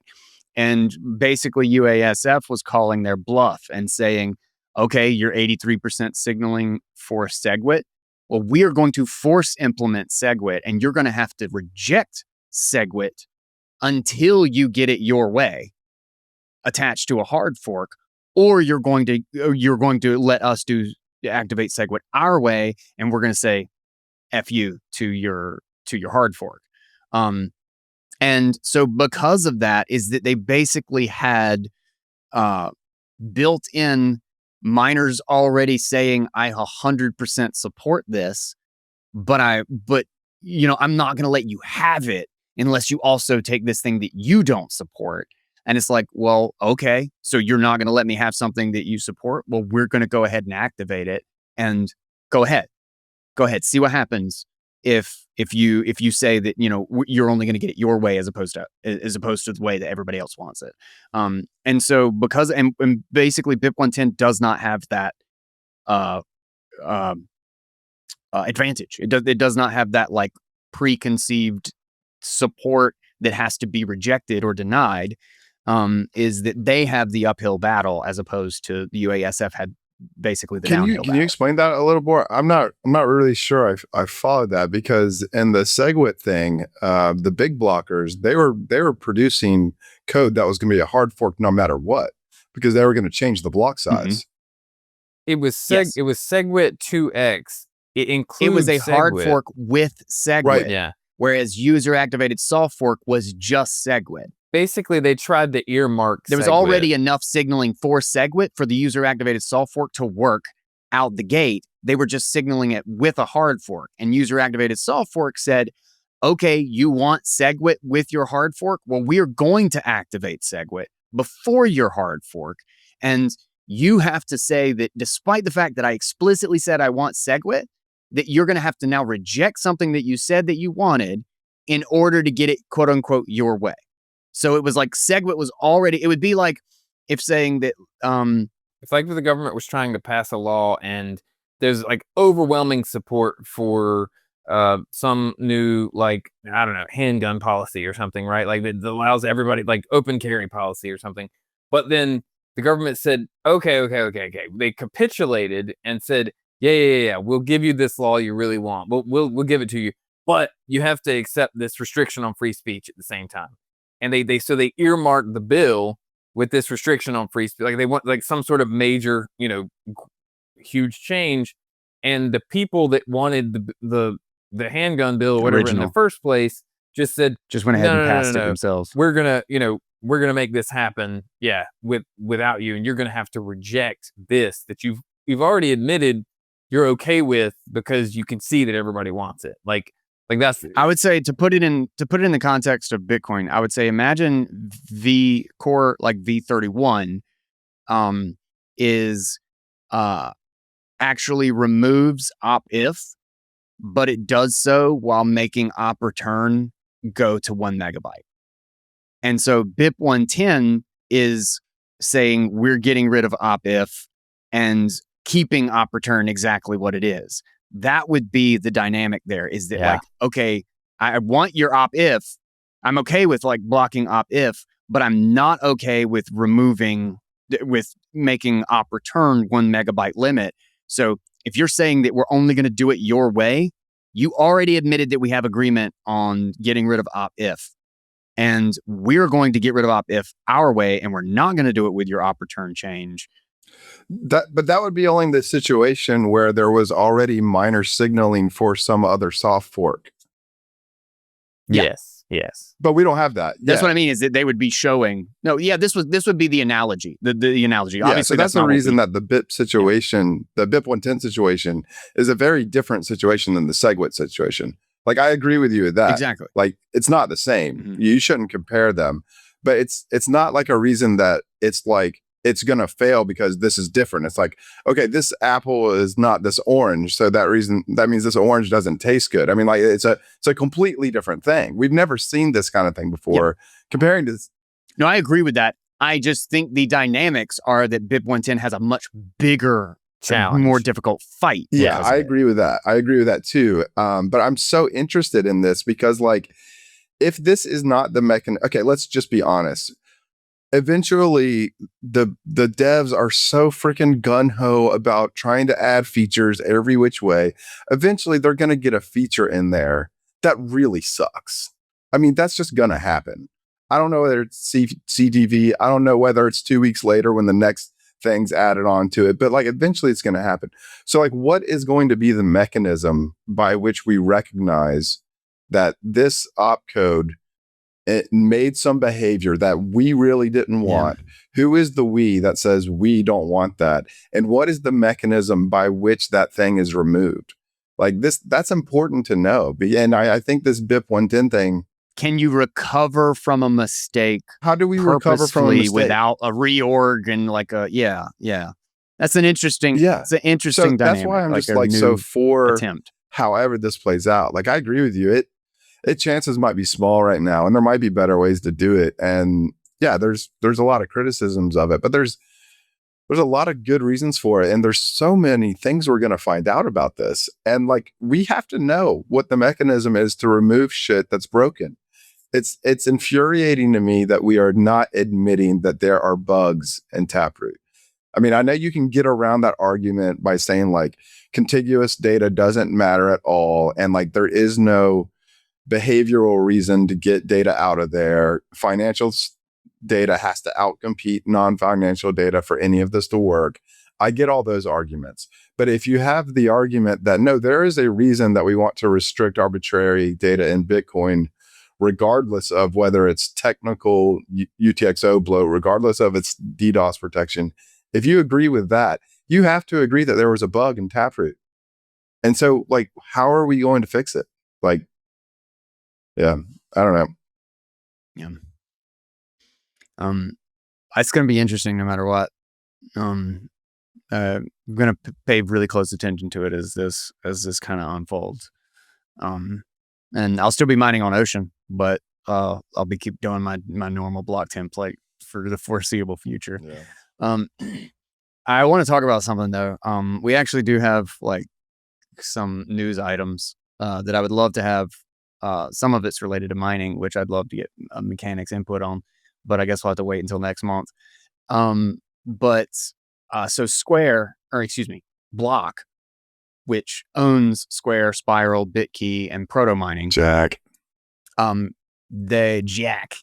tweeted this, that they are reducing their workforce by 40%. They are making a huge cut. And honestly, I just want to, like, a whole bunch of people are like either congratulating him or saying that like, oh, so Block is dying and you have to cut. And even though he a little bit like talking past, but I want to just read it. It's not that long. We're making blocks smaller today. Here's my note to the company. It's funny. The first thing I read was that like, wait a second, they're going to purposely mine smaller blocks. That's kind of dope. But no, Blocks is the like Blocks is their, like the company. Today, we're making one of the hardest decisions in the history of our company. We're reducing our organization by nearly half, from over 10,000 to just under 6,000. That means over 4,000 of you are being asked to leave or entering into consultation. I'll be straight about what's happening, why, and what it means for everyone. First off, if you're one of the people affected, you'll receive your salary for 20 weeks plus 1 week per year of tenure. Equity vested through the end of May, 6 months of healthcare, your corporate devices, and $5,000 to put toward whatever you need to help you in this transition. That's a freaking package. If you're outside the US, you'll receive similar support, but exact details may vary based on local requirements. I want you to know that before anything else, everyone will be notified today, whether you're being asked to leave, entering consultation, or asked to stay. We're not making this decision because we're in trouble. Our business is strong, gross profit continues to grow, we continue to serve more and more customers, and profitability is improving. But something has changed. We're already seeing that the intelligence tools we're creating and using, paired with smaller and flatter teams, are enabling a new way of working which fundamentally changes what it means to build and run a company, and that's accelerating rapidly. I had two options: cut gradually over months or years as this shift plays out, or be honest about where we are and act on it now. I chose the latter. Repeated rounds of cuts are destructive to morale, focus, and the trust that customers and shareholders place in our ability to lead. I'd rather take a hard, clear action now and build from a position we believe in than manage a slow reduction of people toward the same conclusion, same outcome. A smaller company also gives us the space to grow our business the right way, on our own terms, instead of constantly reacting to market pressures. A decision at this scale carries risk, but so does standing still, et cetera, et cetera. What I wanted to get to, the important part, was that, like, we're not making a decision because we're in trouble. We're already seeing the intelligence tools we're creating and using, paired with smaller and flatter teams, are enabling a new way of working which fundamentally changes what it means to build and run a company, and that's accelerating rapidly. And the interesting thing about that is that I think, you know, there's been like a couple of recent eras, like business has actually changed. The structure of business has changed quite a bit in the Silicon Valley era. Like there are really pretty meaningful changes, like the 80-20 rule at Google, right? 20% of the time you're getting paid, do whatever the hell you want. Work on whatever the hell you want to work on. And funny enough, 80% of Google's revenue comes from that 20% of free time in the company. And it literally changed how people thought about organizing teams and managing time and all of this stuff. And I really think AI, the freedom to really build whatever the hell you want to build. And like somebody posted the other day that I thought this was really interesting is somebody was like, my delay and procrastination in learning to do C++ and do SQL transfer and like all this stuff. Like he just like listed this like 20 things that he was like on his list of like I should have done is like has all been proven completely correct. Like, and I thought that was hilarious. But and Pairdrop, the stuff that we're doing is such a good example because I just spent 3 days vibe coding a tool or 4 days vibe coding a tool that actually works with our base. And then I handed it to them to clean up and work. But I have a workable tool this vibe coded. Like my prototype, I don't know jack about code, right? I all I can understand is kind of architecture and modularity, how to make sure it's not likely to break. And as I'm vibe coding, you develop a process and a set of rules about making a reliable process and building something in a reliable way. But it's gonna change. It changes the nature of group projects, and all the economy is group projects, right? Like it's gonna be really, really wild in the fact that whatever it is that they're building or using, that they see that essentially everything is fat when already so much of the economy is fat. Bullshit jobs estimated that like literally a half of the jobs in the economy are just nonsense. Probably more. Based on the people themselves. This is the big thing in the Bullshit Jobs book, is that he said this was not about like, oh, I'm making a judgment or an external assessment. He said, we asked the people in private survey of people doing their jobs saying, do you think that if you left the job and you stopped doing anything and stopped showing up to work, that it would have any meaningful impact on the business? Whether it's true or not, do you think it? And like half of them said, no, it would make no difference at all. I do nothing of consequence. And he talked about, like, what does that do to the soul of a person that they think they're just there to get paid and pretend to be useful? That's the point. You want to get rid of people's soul, then you don't have competition. Companies hire people so that they don't start companies that compete with them. Companies don't need people to do work. They just need people to not. That's so much work in the age of AI. You're a threat to me. You're super smart. Come work for me. Sit in this cubicle. Don't do anything. Fill in this spreadsheet. What's actually crazy though is that there is in fiat world there is a lot of that. I really think there is a lot of that. Yeah. I was about to say that's not even a total joke. Like in our small town, the grocery store that was in a spot moved to another spot and held on to the spot they were in for months so that a competing grocery store could not come in and take the customers, like so that all the customers they had would have to, get used to going to this other place before somebody else came in. And then they ended up thanks to fiat, the price of that real estate's just going up, so it doesn't even cost them that much. Yeah. But the shares of their company shot up 24%. Do you think Jack said after hours? Hey Claude, fire 50% of my customers and write a post and don't use any capital letters? Yes, that is exactly. I think his shift key's broken. I really think that's what it is. Even his name is lowercase. Have you seen the stuff about what's the company that runs Claude? Anthropic and the government, like these, like I don't know if this is like so much. Yeah. I feel like you saw the paper about the de-anonymizing people online. I don't know how much to believe about these battles anyway. Like Anthropic is positioned as though they're opposing the government and the government's like demanding that dude. I'm just like PR. Yeah, like sure, Anthropic's the good guy here. I feel like the same thing with Apple during all the privacy like leaks from iCloud and everything, and then Apple was like, no, we're protecting your data from government, infiltration of your phone or whatever. Here's the thing is that I could believe that they're fighting with a bunch of like, I guess high level in the sense they're away from the center, like kind of like edge institutions and agencies. Sure. But like the CIA has like a backdoor into their iCloud. You know what I mean? Like, yeah, like it's they put on a face for like certain layers, like the police are going to have to give us a warrant to get it and we can't unlock the keys. But like, Pegasus exists, right? Yeah. Like they can just completely take over the phone while you're holding it in your hand, and they can do whatever the hell they want on it. Like, you didn't protect against that, and you're not talking about it. You're not talking about the update that stops Pegasus. So do I really think that's your concern? Yeah. No, I don't.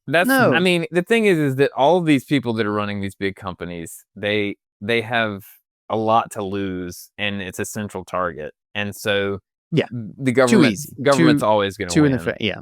And so this is just more and more evidence that like it's probably worth the investment to buy a machine that can actually run stuff locally and pay for the privacy you want if you're going to have a secretary or whatever, that's an AI machine. I saw somebody do a post about like using Kimi and comparing it to using Claude, and there were like a couple of like problems over like some period of a few days, and like Kimi ended up in like this perpetual loop with one of its own agents for like 2 hours or something. And then Claude accidentally deleted a bunch of stuff. Like, so it was like neither one of them were perfect, but it was an interesting thing of like just the comparison of what Claude effed up and what Kimi effed up. But the implication though was that the local Kimi was a comparable experience, which is pretty crazy. I got a thought experiment for you guys. I've been thinking about. So, a lot of people are getting real comfortable with these AI. Like you said, people that have never coded before, getting comfortable with just using Codex, using Claude to have the whole package there. It's not that hard. I mean, before we've ran Bitcoin nodes, just by downloading the executable, for Windows, for Linux, whatever, just run that node client on your laptop. Or I know a lot of people are doing it more on Start9 and stuff these days with executables. But I think people are going to learn pretty soon that compiling your own node client from source is not that hard. And especially if you have AI do it, I think we're going to see a lot more people that are just going to be like, hey, get this GitHub, let's compile our node clients ourselves now. We can make changes. I'm actually going to start doing this. Like I realized the other day that a lot of my UTX Oracle stuff, instead of writing the separate Python that communicates with the node, I can just write my UTX Oracle code inside of a node client. So I'm just going to make my own little fork of core or knots and have my UTX Oracle stuff done like way more efficiently, just right inside the C++ code. And I awesome. think like this is like people are going to start figuring out this is not that hard to do. And it takes a little bit to compile, but I mean, it takes your computer like an hour to compile the code and then it's done. And then you run it. And so I'm like, how is this going to affect whether we need centralized dev team to send out these binaries anymore? Are people going to be able to patch their own security patches? I know that's still a little risky. Maybe that's a little bit crazy. But if AI really does get it as good as we think it's going to get at this stuff, I mean, the rate at which it's got better at code has just been astronomical. Like maybe the need to have centralized devs to send out these node packages is going to be like really reduced. I really kind of think so too. I think software in general is a really interesting place. And with the traditional model of thinking about software, it does make sense to have like one client because you don't want conflicts. But when it comes to the Bitcoin network, I think it's better to have it's either better to have one client with everybody's eyes on it, or it's better for everybody to have a custom. It's not client. good to have like three or something. Yeah. Like there's a weird middle ground that's like just peak like messy where we're at right without now. like much benefit. Yes, like what we're at right now. But have you noticed like have like the last 3 blog posts of Anthropic have like every single time they post it like hits some subset of SaaS companies like 10 to 15% within the day, and $2.1 trillion worth of value in the software industry has been erased over 3 Claude blog posts. And one of the craziest things about this is that software right now, the software industry is the worst performing segment of the stock market right now. It's getting demolished like overnight. It is happening so quick. And what's funny is that in hindsight, I think it's going to make so much sense that this was obviously a transitional period, because there's like 15, 20 years of this whole software as a service thing. But somebody posted on, I think it was actually on X, somebody made a post that I just was like, this is such a great way to frame it, is why does my database have a CEO? Yeah. Is like, that's what software as a service is. Is it like, why does there need to be a company behind what is essentially a piece of software for me? Like, why does it have a CEO? Yeah. And like, think of the overhead of that. You know what also didn't make sense? Like, in terms of like guys getting girls in college, how come the guys that were expected to make the most money out of college were getting the least amount of girls? Because they were computer nerds. That didn't really make sense either. You know what I mean? Is AI fixed? Well, I'm just saying I'm hunting for relevance. It's removing the salaries of the software programmer. Oh yeah. So it's back to jocks. Yeah, that's jocks what I'm and blue saying. collar. All the way. Okay, I see it. Yeah. I see it. Okay. It took me a second. Sorry, I thought that was easily connected. Maybe it wasn't. No, my brain didn't go there at first. Did you hear that BitDeer has 0 reserves? They sold all like 943 Bitcoin for debt refinancing. And what do you think about the Jane Street blasting stuff? Who is that? Wait. Oh yeah, Jane Street. No, I have that in here. Wait. Where is it? Let me get explain the summary. BitDeer. What the fuck is what? BitDeer is a pretty big mining company. And they have a Bitcoin reserve, like they're a Were Bitcoin they like treasury leveraged company, and so they had to apparently, but since January they've sold 1,155 Bitcoin. It's like, actually that was in the month of January, which was 1.73 times its monthly production. They've just been burning through Bitcoin to keep mining. Wow. So it's just like they've just been losing Bitcoin like crazy. And a whole bunch of people are like giving them crap. And I'm just like, I mean, I imagine they didn't want to do that. It's like the price collapsed at a time that I think most people weren't expecting it to. But it's still it's wild. Especially after we had, we just had a huge mining difficulty drop, right? And then it was immediately followed by, I think, the largest increase in the mining difficulty we've had in like 10 years, or like since FPGAs or some crap. It went up 15% on the 19th.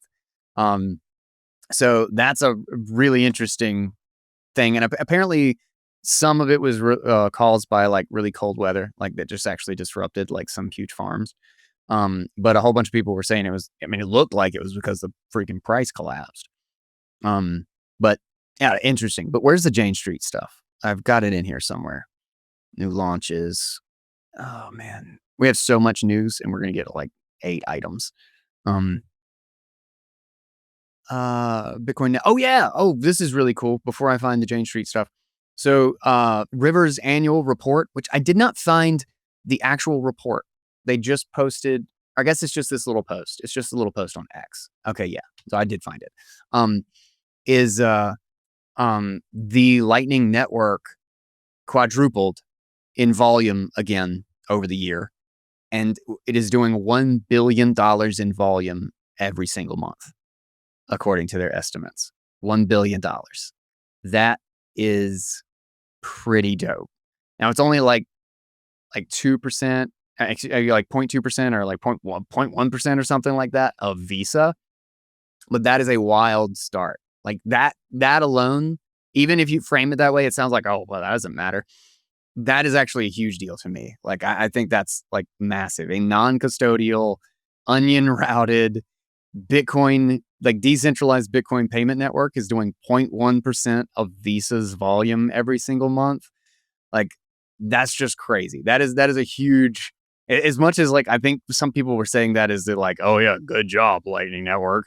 I actually think that's like kind of dope. All trees start from a seed. What was from that? A small seed. Is that Lightning Network has exceeded $1 billion in monthly volume, payment volume. It's 4 times what it was this time last year. Nice. And and it is roughly 0.1% or a little bit more of what Visa does every month on a decentralized, completely non-custodial global payment network. Yeah, what's the total total Bitcoin locked in Lightning now? Do we know? I think the Bitcoin locked in hasn't changed that much. Yeah. I mean, for a little while it actually went. It's down. just getting more efficient. Yeah, it's just getting more efficiently used and better allocated. And the average transaction size has increased. Transaction size has increased quite a bit. It's now $223. So like much bigger transactions are happening. I've paid people, $1,000 like monthly things over Lightning quite regularly, and it works. So I think the only person I know that's definitely not receiving any Lightning and hates it is Steve. I'm receiving Lightning. So I got $15. So November sales were $300. December sales were $150. January sales were $75. And February, I received $15 in Bitcoin payments at the bar. Still getting Lightning payments, man. Amazing. It's just gone steady down. If I ever come to the meetup, I will never pay you dollars again. Just so you know. So the I am devoted to upholding. I went in the other day, and we have a little Square Cash machine that we do our Bitcoin payments on, and it has a really nice charger, nice USB charger. I go in the other day, and I realized the thing had been unplugged for 2 weeks because the bartenders were charging their vape with it because it's a really nice charger, and the thing was completely dead. And you know what I did? I walked over there, looked at them, and I just charged my vape with the charger too.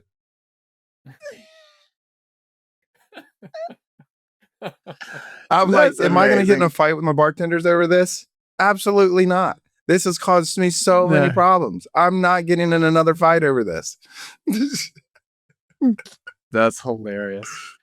Okay, so I found it. Terraform. This is what was messing me up because it was later on in the thing. Terraform administrator sues Jane Street for alleged insider trading that accelerated the $40 billion UST collapse in 2022. The firm allegedly utilized, quote, non-public information to front-run trading right before the massive Terraform network completely collapsed. Now, I will say that I do not have deep details on this. I have like social level conversation about, what this is and what the details are. But US Terra Luna was a freaking Ponzi scheme. Like, yeah, it was a garbage, stupid, terrible design. How do you sue somebody for something that can be that easily collapsed? Like, we're living in a world that is so fake and gay. How do you not sue somebody for destroying your fake and gay project? Like, I don't. It just seems like the most reasonable thing to happen these days. Like, I can't get to the actual article because I have to do a CAPTCHA, so it's going to take me 30 minutes. Everybody in the world, in the Bitcoin world, thinks that these ETF flows never made it to a real spot market. The demand coming in, it just never actually hit the price the way that it should. It seems to me, my intuitive sense from this is that the way they structured these complicated derivatives were such that like every time they received some demand to buy spot Bitcoin, they created some short somewhere else. They masterminded some derivative way of keeping this demand from hitting the spot market. That's just my intuitive sense, but I can't bring myself to actually like do the research on that kind of stuff because my brain just kills me when I realize you can get your OpenClaw to do it. It's so possible. OpenClaw, maybe ChatGPT would probably defend those guys. ChatGPT's like, it's always defending. Like ChatGPT told me it does not think Andy. ChatGPT is the normiest thing. Is the normiest AI model out there. ChatGPT assigned a low probability. ChatGPT is that vaccinated. Andy was Adam back. It was like, I think the chances are small. I'm not going to say, I do not want to crap on That's Adam crazy. back. He's always been super nice. I personally have always liked the guy. He's been super helpful for me every time I've talked to him. But there is no sense it is in the exact Definitely same with the time. island. It is right around like when Austin Hill. He's talking about Austin Hill. Yeah. He's talking to Amir Taki. It's literally within the same month. And there is no time. I specifically, and I've been putting this in my Epstein video, to embrace Brandolini's law and actually deal with the bullshit narrative that the big blockers are pushing right now. But so I had it vibe code because some people were saying, like a bunch of people came to his defense saying that, like, how do you know he wasn't saying, I'm going to have Andy back on the island and the capitalization is a mistake? And I was like, well, it's a little bit of a stretch, but let's like we could see, what the probability of that is. But again, he's talking to Amir Taki, who would know the name, and he is specifically right around the time that they got investment. So of course, like, it makes total sense that they would be meeting to talk about investment. Whether or not it's on the island or not, that's not a good look. But so I did I had my agent vibe code and go through. I've downloaded the entire Epstein files. So I had it vibe code and go through and say, calculate how many times Epstein accidentally capitalized a word that you were not supposed to capitalize, like a random word in a sentence, like back, where he meant not a lowercase b.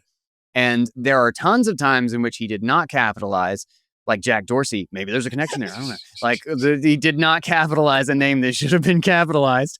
And he did nickname people a number of times in the files. But there is one error where he accidentally capitalized something that shouldn't have been, and that would have been if back was the word and not the name. So In there the are whole no other file. cases. No one Only time. errors. Okay, yeah, that's not. So That's not a thing. I think this is not an assessment or a judgment, but I don't see how you can conclude anything other than the reasonable conclusion that he's talking about Adam back. So that's my take on that. And if ChatGPT is different, ChatGPT doesn't even believe that Epstein was a pedophile. ChatGPT is retarded. He's retarded. But anyway, did I cut you off with the Jane Street stuff? Like, do you understand that mechanism that was involved there? Okay. No, I don't. And they were also saying that, like, they did like a 10 a.m. like they sold a bunch of Bitcoin like on this like schedule thing. And I'm just like, if they like, you can mess with like a individual market. Like if you can sell paper Bitcoin and buy real Bitcoin, like that's manipulation, right? I'm gonna fake sell 10,000 Bitcoin and I'm gonna real buy 10,000 Bitcoin.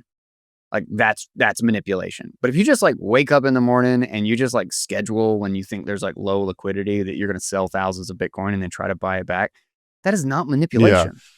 Like that is not like that's just Trading. First off, you better hope that the liquidity doesn't go against you, because you're literally trying to bet that you can out liquidity the global market of people buying Bitcoin. So you're probably going to get punched in the face more often than not. But if they think they have the liquidity to do that, okay, buy at 10:30 in the morning. Yeah. Well, okay. So you said you can't do that. I didn't detail. Put a fake sell or whatever, and then a real buy at the same time in order to keep it down. But like, can't you do something that has the same effect with derivatives? Like, can't you like, if you have unbacked derivatives and you have access to like liquidity that you don't actually have, like kind of like naked short selling, like that's something that they really mess with. Yeah. I don't think in the long term it does anything to Bitcoin. No, in the long term it doesn't. No. You can still get GameStop naked short selling, but Terra is not going to be able to defend it against that because Terra's a freaking Ponzi scheme. So like, of course they'll get demolished by something like naked short selling if that's what they do. But like I said, I didn't actually dig into. Yeah. There are probably, I'm sure there are specifics that I have no idea. Yeah, me neither. But I just saw the whole 10 a.m. in the morning. They front ran the collapse, and it's like, if it's the same thing I'm remembering, people were talking about like someone figured out how to break this thing because it was a fucking Ponzi scheme. So yeah, it was a purposeful move to break a stupid system. It was a Ponzi scheme. Like I don't have any. There's nothing like, I don't know. How can you? But again, why wouldn't you sue somebody for this? Like, this makes perfect sense. I don't, like, if you tell the truth, you get exiled or tortured or thrown in jail somewhere. If you do something like, I mean, what the XRP guys, like, they had a whole court case, and like, they're now a decentralized project. I mean, like, this is complete bullshit. So, uh, this just is par for the course. Yep.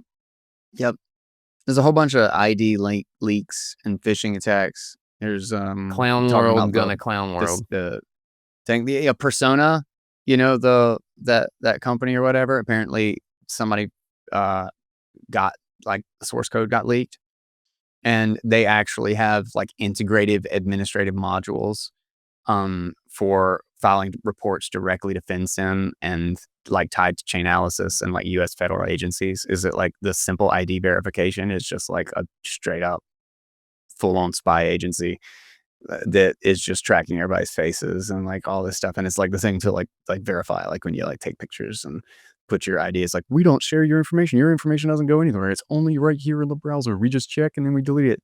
Bullshit. Total bullshit. So that's fun.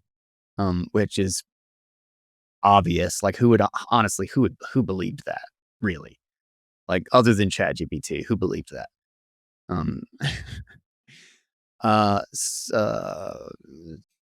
I might have to hop off here in a little bit, guys. Yeah. We should probably just go ahead and wrap it up. I'm kind of getting to a point where I gotta go to. Is there anything else you guys wanted to add in here or throw in your hat on some news or something cool that happened this past month? I mean, I don't want to get into this too much, but like the new way of doing covenants, or a limited form of covenants, the transaction introspection form of covenants using existing opcodes, that was awesome. Don't shut that kind of stuff down, guys. There's no emergency to rush into opcode. People are still doing creative stuff. It worries me a little bit that he used the old multisig style. So he's not using, like, he's using an opcode that people haven't used in like 10 years. Like, people moved to SegWit multisig, and then people moved to Taproot multisig. He's using a form of multisig that existed before SegWit did. And this has an enormous on-chain footprint. So like, I wasn't really thrilled about that, but I don't know. I love that people are still doing creative stuff like that. Yeah, it was absolutely a really interesting, like, mechanism. And I'm trying to dig into the specifics, so maybe we could do a show about it or something. And the other thing about his whole style, like cool. Robin Linus's whole style of covenants with existing soft forks, is that he imposes a big proof of work burden. Like, you basically have to run your computer offline and find a hash. So he's using like this. It's basically a hash collision. It's a purposeful hash collision. And so I really love the imposed cost, because this is going to be like, how much do you actually want covenants? Because right now, my suspicion is that like the demand for covenants is all fake and gay. People like people say like, oh yeah, everyone's gonna be. That's like the motto of this show. Yeah. That's gonna be the name of this show. Is everyone's like, oh yeah, there's so much demand. Canceled as soon as people realize vaults are possible, they're gonna want vaults. I'm like, okay. I mean, let's impose a little bit more of a cost to the person who's actually providing this feature, rather than just imposing the cost on the network of adding complexity to their node. Like, make the cost on the person who's trying to provide the product or the service. So I like that aspect. Yep. No, I like that. That's been the problem with everything, is that we just need to add more. Like, the devs want to add more features, and it's like, for what? Who pays the cost of it going wrong? How do we get rid of it? It's basically a free win to them. It's like, if this works out, I'm a fucking hero. If it doesn't work out, who cares? Right. I didn't lose anything. You're like, I have no skin in the game. Yeah, I mean, it's a I don't know. It's very weird, like, how many things that they're like, look at the possibilities. they're selling you possibilities, but there's no actual, like the only actual use is like shit coins and bullshit, like just absolute crap. And so it's like, well, we don't want the absolute crap. Like if there's actually some use, again, show us on liquid, show us on something that already has the ability to do this. Like show us what you can do and how I think useful CTV it has a is. good use, has a good potential proof of that is with ARC.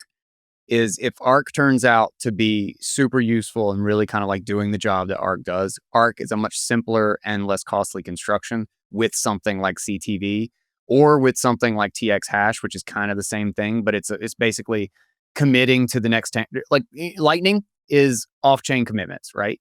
Is that I'm going to sign a transaction and we have this clause where I get punished if I don't commit to this, if I don't actually publish this transaction. So like you're punishing me to make sure that this transaction is the only one that I can send. Whereas OpTX hash or OpCTV, what they allow you to do is that I can just say on chain with a hash of the transaction, I am committing to this transaction. So it's unsigned outputs, just like our L2 stuff, but signed, but like actually committed to on chain. And I think that has a valuable use case, but it seems like a lot of the things that are being developed don't necessarily need that, but we're also we haven't actually used those constructions yet. ARC is the first thing that is really like, listen, this could really benefit us. This would be a much better, like simpler construction if we could use this tool. And you know, like our quote unquote layer 2, layer 3 batching thing, would be conceptually and technically easier and more efficient. But I also just want to see millions of people using it before it's like, okay, well, I mean, it's kind of like Lightning, right? Is that prove that this, if you can already do it, prove that this is going to be super valuable.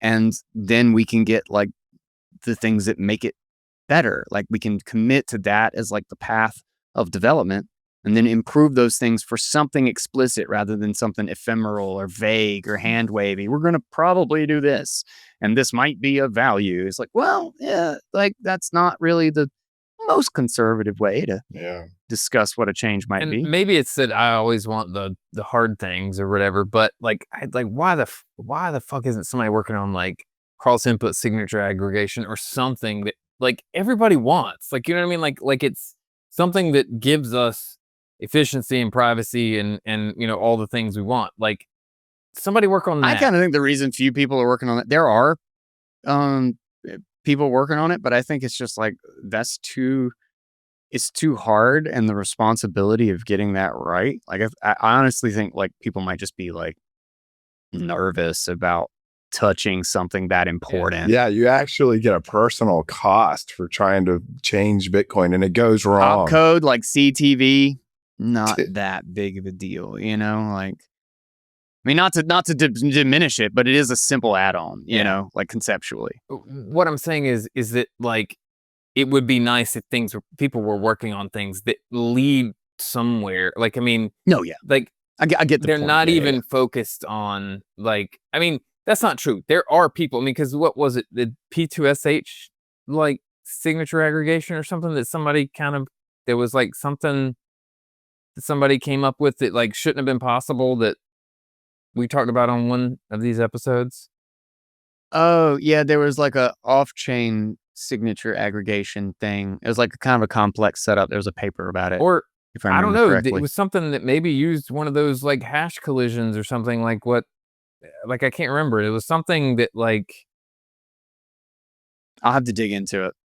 It might also be a good idea to not have Bitcoin be hard coded to die in the year 2106. You know, that is true. Maybe. Oh like man, that's a Bitcoin great lasting idea. beyond 2106. That might be an interesting thing to work on. I don't know. We should really consider getting rid of that 2106 commit suicide. How we're supposed to end every show. I'm not really a fan of CTV, but one thing that would really help the CTV guys demonstrate the ability to remove an opcode gone wrong. Like this would really help the CTV case, because I'll tell you what, right now, If we ain't fixed this thing in Taproot, absolute no on every new opcode, because I have zero confidence that an opcode gone wrong can be removed. Yeah. That's a great way to put it. I would be very interested, and I would probably think very differently about a soft fork if it was, we will, remove op if or hard code the op return, just out of simplicity. And here's CTV, but like prove the idea of getting rid of an opcode that has no benefit. Yeah. Or make CTV temporary. Make CTV such that it's easy to remove because it's temporary by nature, and we have to do something to make it not temporary. That way, if there's something wrong with it, it will naturally expire, and we won't have to do this really hard thing to kick it out. That's interesting. No, there's something really worth unpacking there, and it's interesting too because this was somebody who is on the kind of like V30 side of the argument, but it's funny because I thought the point was a win for neither side, but they really thought it was their win. Was that they showed the op return data is that like a bunch of people on the not side, right, are saying that like, oh, the op return is going to blow up. Like as soon as you release this, everybody's going to use the op return, and it's just going to be more spam. And I talked about the fact that like it may lead to more, just like it won't stop the inscriptions, and it may just lead to a new thing that people use op return for. But my core point, which the whole reason that was the core point, is that nobody's going to pay more to put something in op return than they are in inscriptions. So it's probably not going to be used at all. This stupid fucking thumbs up thing. So it's probably not going to be used at all. And then that's what they showed, is it was like a thorough analysis of like op returns, and like nothing has changed. Nobody's using like big op return transactions and all this stuff. And it's just like, so what was there's like a major point of contention over like the reason we want op return to be large is because it's better than inscriptions and you can prune it. And it's like, but nobody's going to use it. Yeah. That was the whole point. Nobody's going to use it. And you're showing that nobody's going to use it, which does kill the Knots argument that like, oh, everybody's going to just start using op return. It's going to get worse. But it also kills the V30 argument that this is any solution or trash can. It's like, I put trash cans everywhere in the park and nobody's throwing anything in it. See, not a problem. And it's like, well, why do we fucking have trash cans everywhere? Like, yeah, you're making us pay for this extra stuff. Like, I mean, I guess you're not paying for anything, but you do have to accept this change. And at the same time, you're removing filters and all these control. Like, it just doesn't make sense. Why are you doing this? Like, I still think that there's some, like, I don't know if it's Citria or whatever. Like, it still feels like there's some sort of unspoken goal among a bunch of people. And I could be totally wrong. I think it's developer blindness. I think it's why, like, I tell people that, file sharing sucks and you can't send stuff from one computer to another. And then I get 5 responses. Why don't you just set up an FTP server? Yeah. That's fair. And I'm like, you don't know what the real world looks like. Yeah. I really think it's developer blindness, is that they think because I coded up something in the terminal to make it work. Like Peter Todd's demonstration of like, I can get this in anyway. It's like, well, it's well, and it goes right along with the hate your users like mentality, is that they have very little respect for people that don't understand why they like are also wanting to do things the way they're wanting to do it, because well, you're just too stupid. It's like, okay, or you just don't know how the real world, like how people use things in the real world. And that's, both of those things fit. Everybody's standing in a totally different perspective. Yeah. Concerned about something for a totally different reason. And then they're arguing with their explanation of the other side from their perspective. And it's like, well, yeah, from your perspective, obviously it's stupid. All right, guys, I got to jump off. Yeah. Yep. All right. Thank you, guys. Good hanging out. Everything's fake and gay. Fix 2106. I'll catch y'all on the next one. This has been the Roundtable. See ya. Later.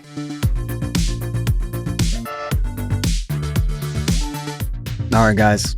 I hope y'all enjoyed that episode. There were a couple of different things that I did not actually get to dig into. And so I want to hit a few of those just as news items that I thought were still pretty cool. So first off, a Bitcoin miner solved block 938,092 using rented on-demand hash rate from Brain's hash power. The miner rented about a petahash of hash rate for a duration of about 6.25 days. The equivalent rented performance costs about $75. It's about 119,000 sats. And he found a block. He won 3.25 Bitcoin. And that's just kind of awesome.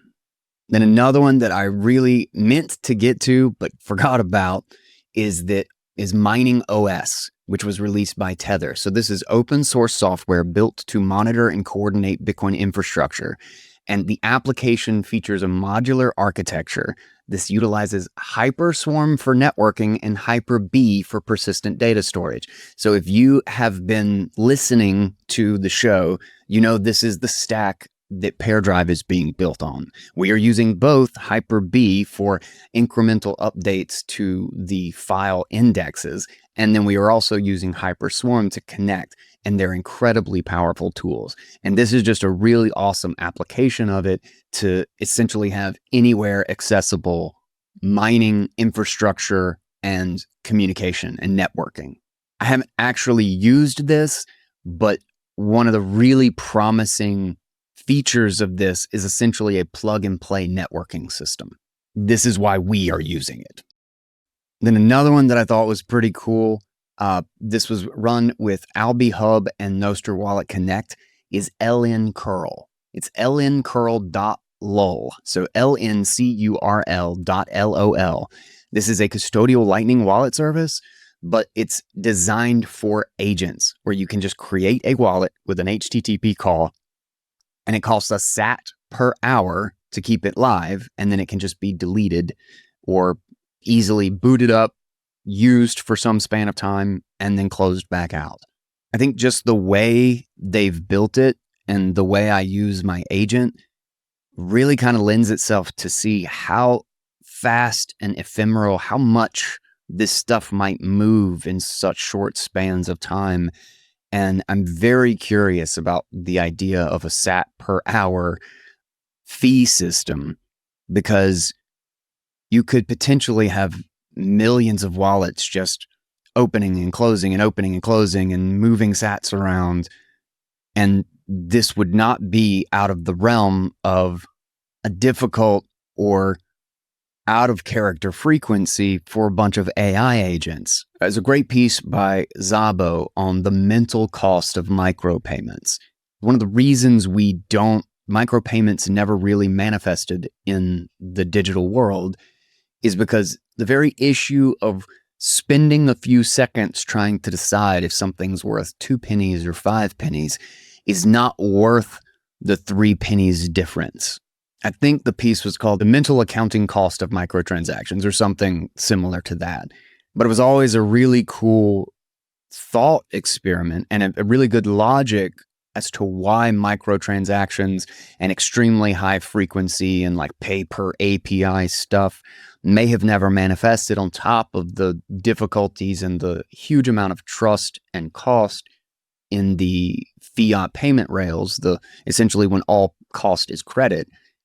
But all of that changes when both you have a irreversible and direct bearer instrument to trade with, and then you also have an AI agent that doesn't have the mental accounting cost at all, making the decision about what to use and how to use it and how long to do so.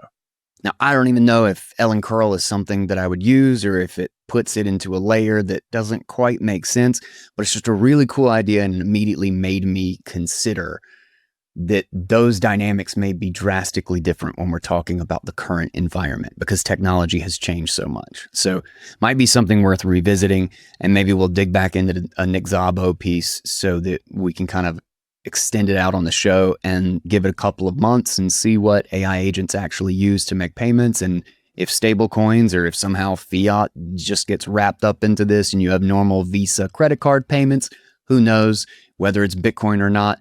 But it's a very, very interesting dynamic, and it'll be important to watch exactly how it unfolds and what sort of infrastructure and tooling becomes the most optimized and easiest to use for an agent ecosystem, while also protecting from the disaster of an agent gone awry or stuck in a self-reflecting loop or that sort of problem. Like, what's the balance of best security and best use case? So those are the last few things I wanted to cover, and I hope you guys enjoyed this roundtable. Let me know your comments, your thoughts. What do you think about BIP 110? What do you think about needing to prove that there is a way to roll back something that had a negative consequence before considering it safe to move forward, since we haven't done much reflection, I don't think, on the changes we have made? And importantly, in a critical sense, it's just we did these things and therefore they were the best things to do. And I don't think that's an honest approach to do anything, that, oh, now just because Bitcoin is this way or it's used this way, or we've just kind of admitted defeat on this particular issue, that means that we can't do anything about it. And that's just how it is. It's just letting the inertia of the norm of whatever came about be the thing that decides what we should do. And I don't think that's a very sensible way to go about it. Whether or not the conclusion is the same with a different perspective, but I do feel like there is this momentum of the default guiding decisions and criticisms or conversation one way or the other. But I don't know. We'll see. And obviously, any attempt to change the default or change the inertia of the way Bitcoin is currently being used has an uphill battle. So it might not really matter, but interesting nonetheless. And I thought that was a really good point that I hadn't considered. Let's close this one out. Thank you again. Don't forget to subscribe. Don't forget to check out the HRF, the Oslo Freedom Forum, and their amazing newsletter, the Financial Freedom Report. And until next time, I will be right here. I am Guy Swan, and that is my 2 cents.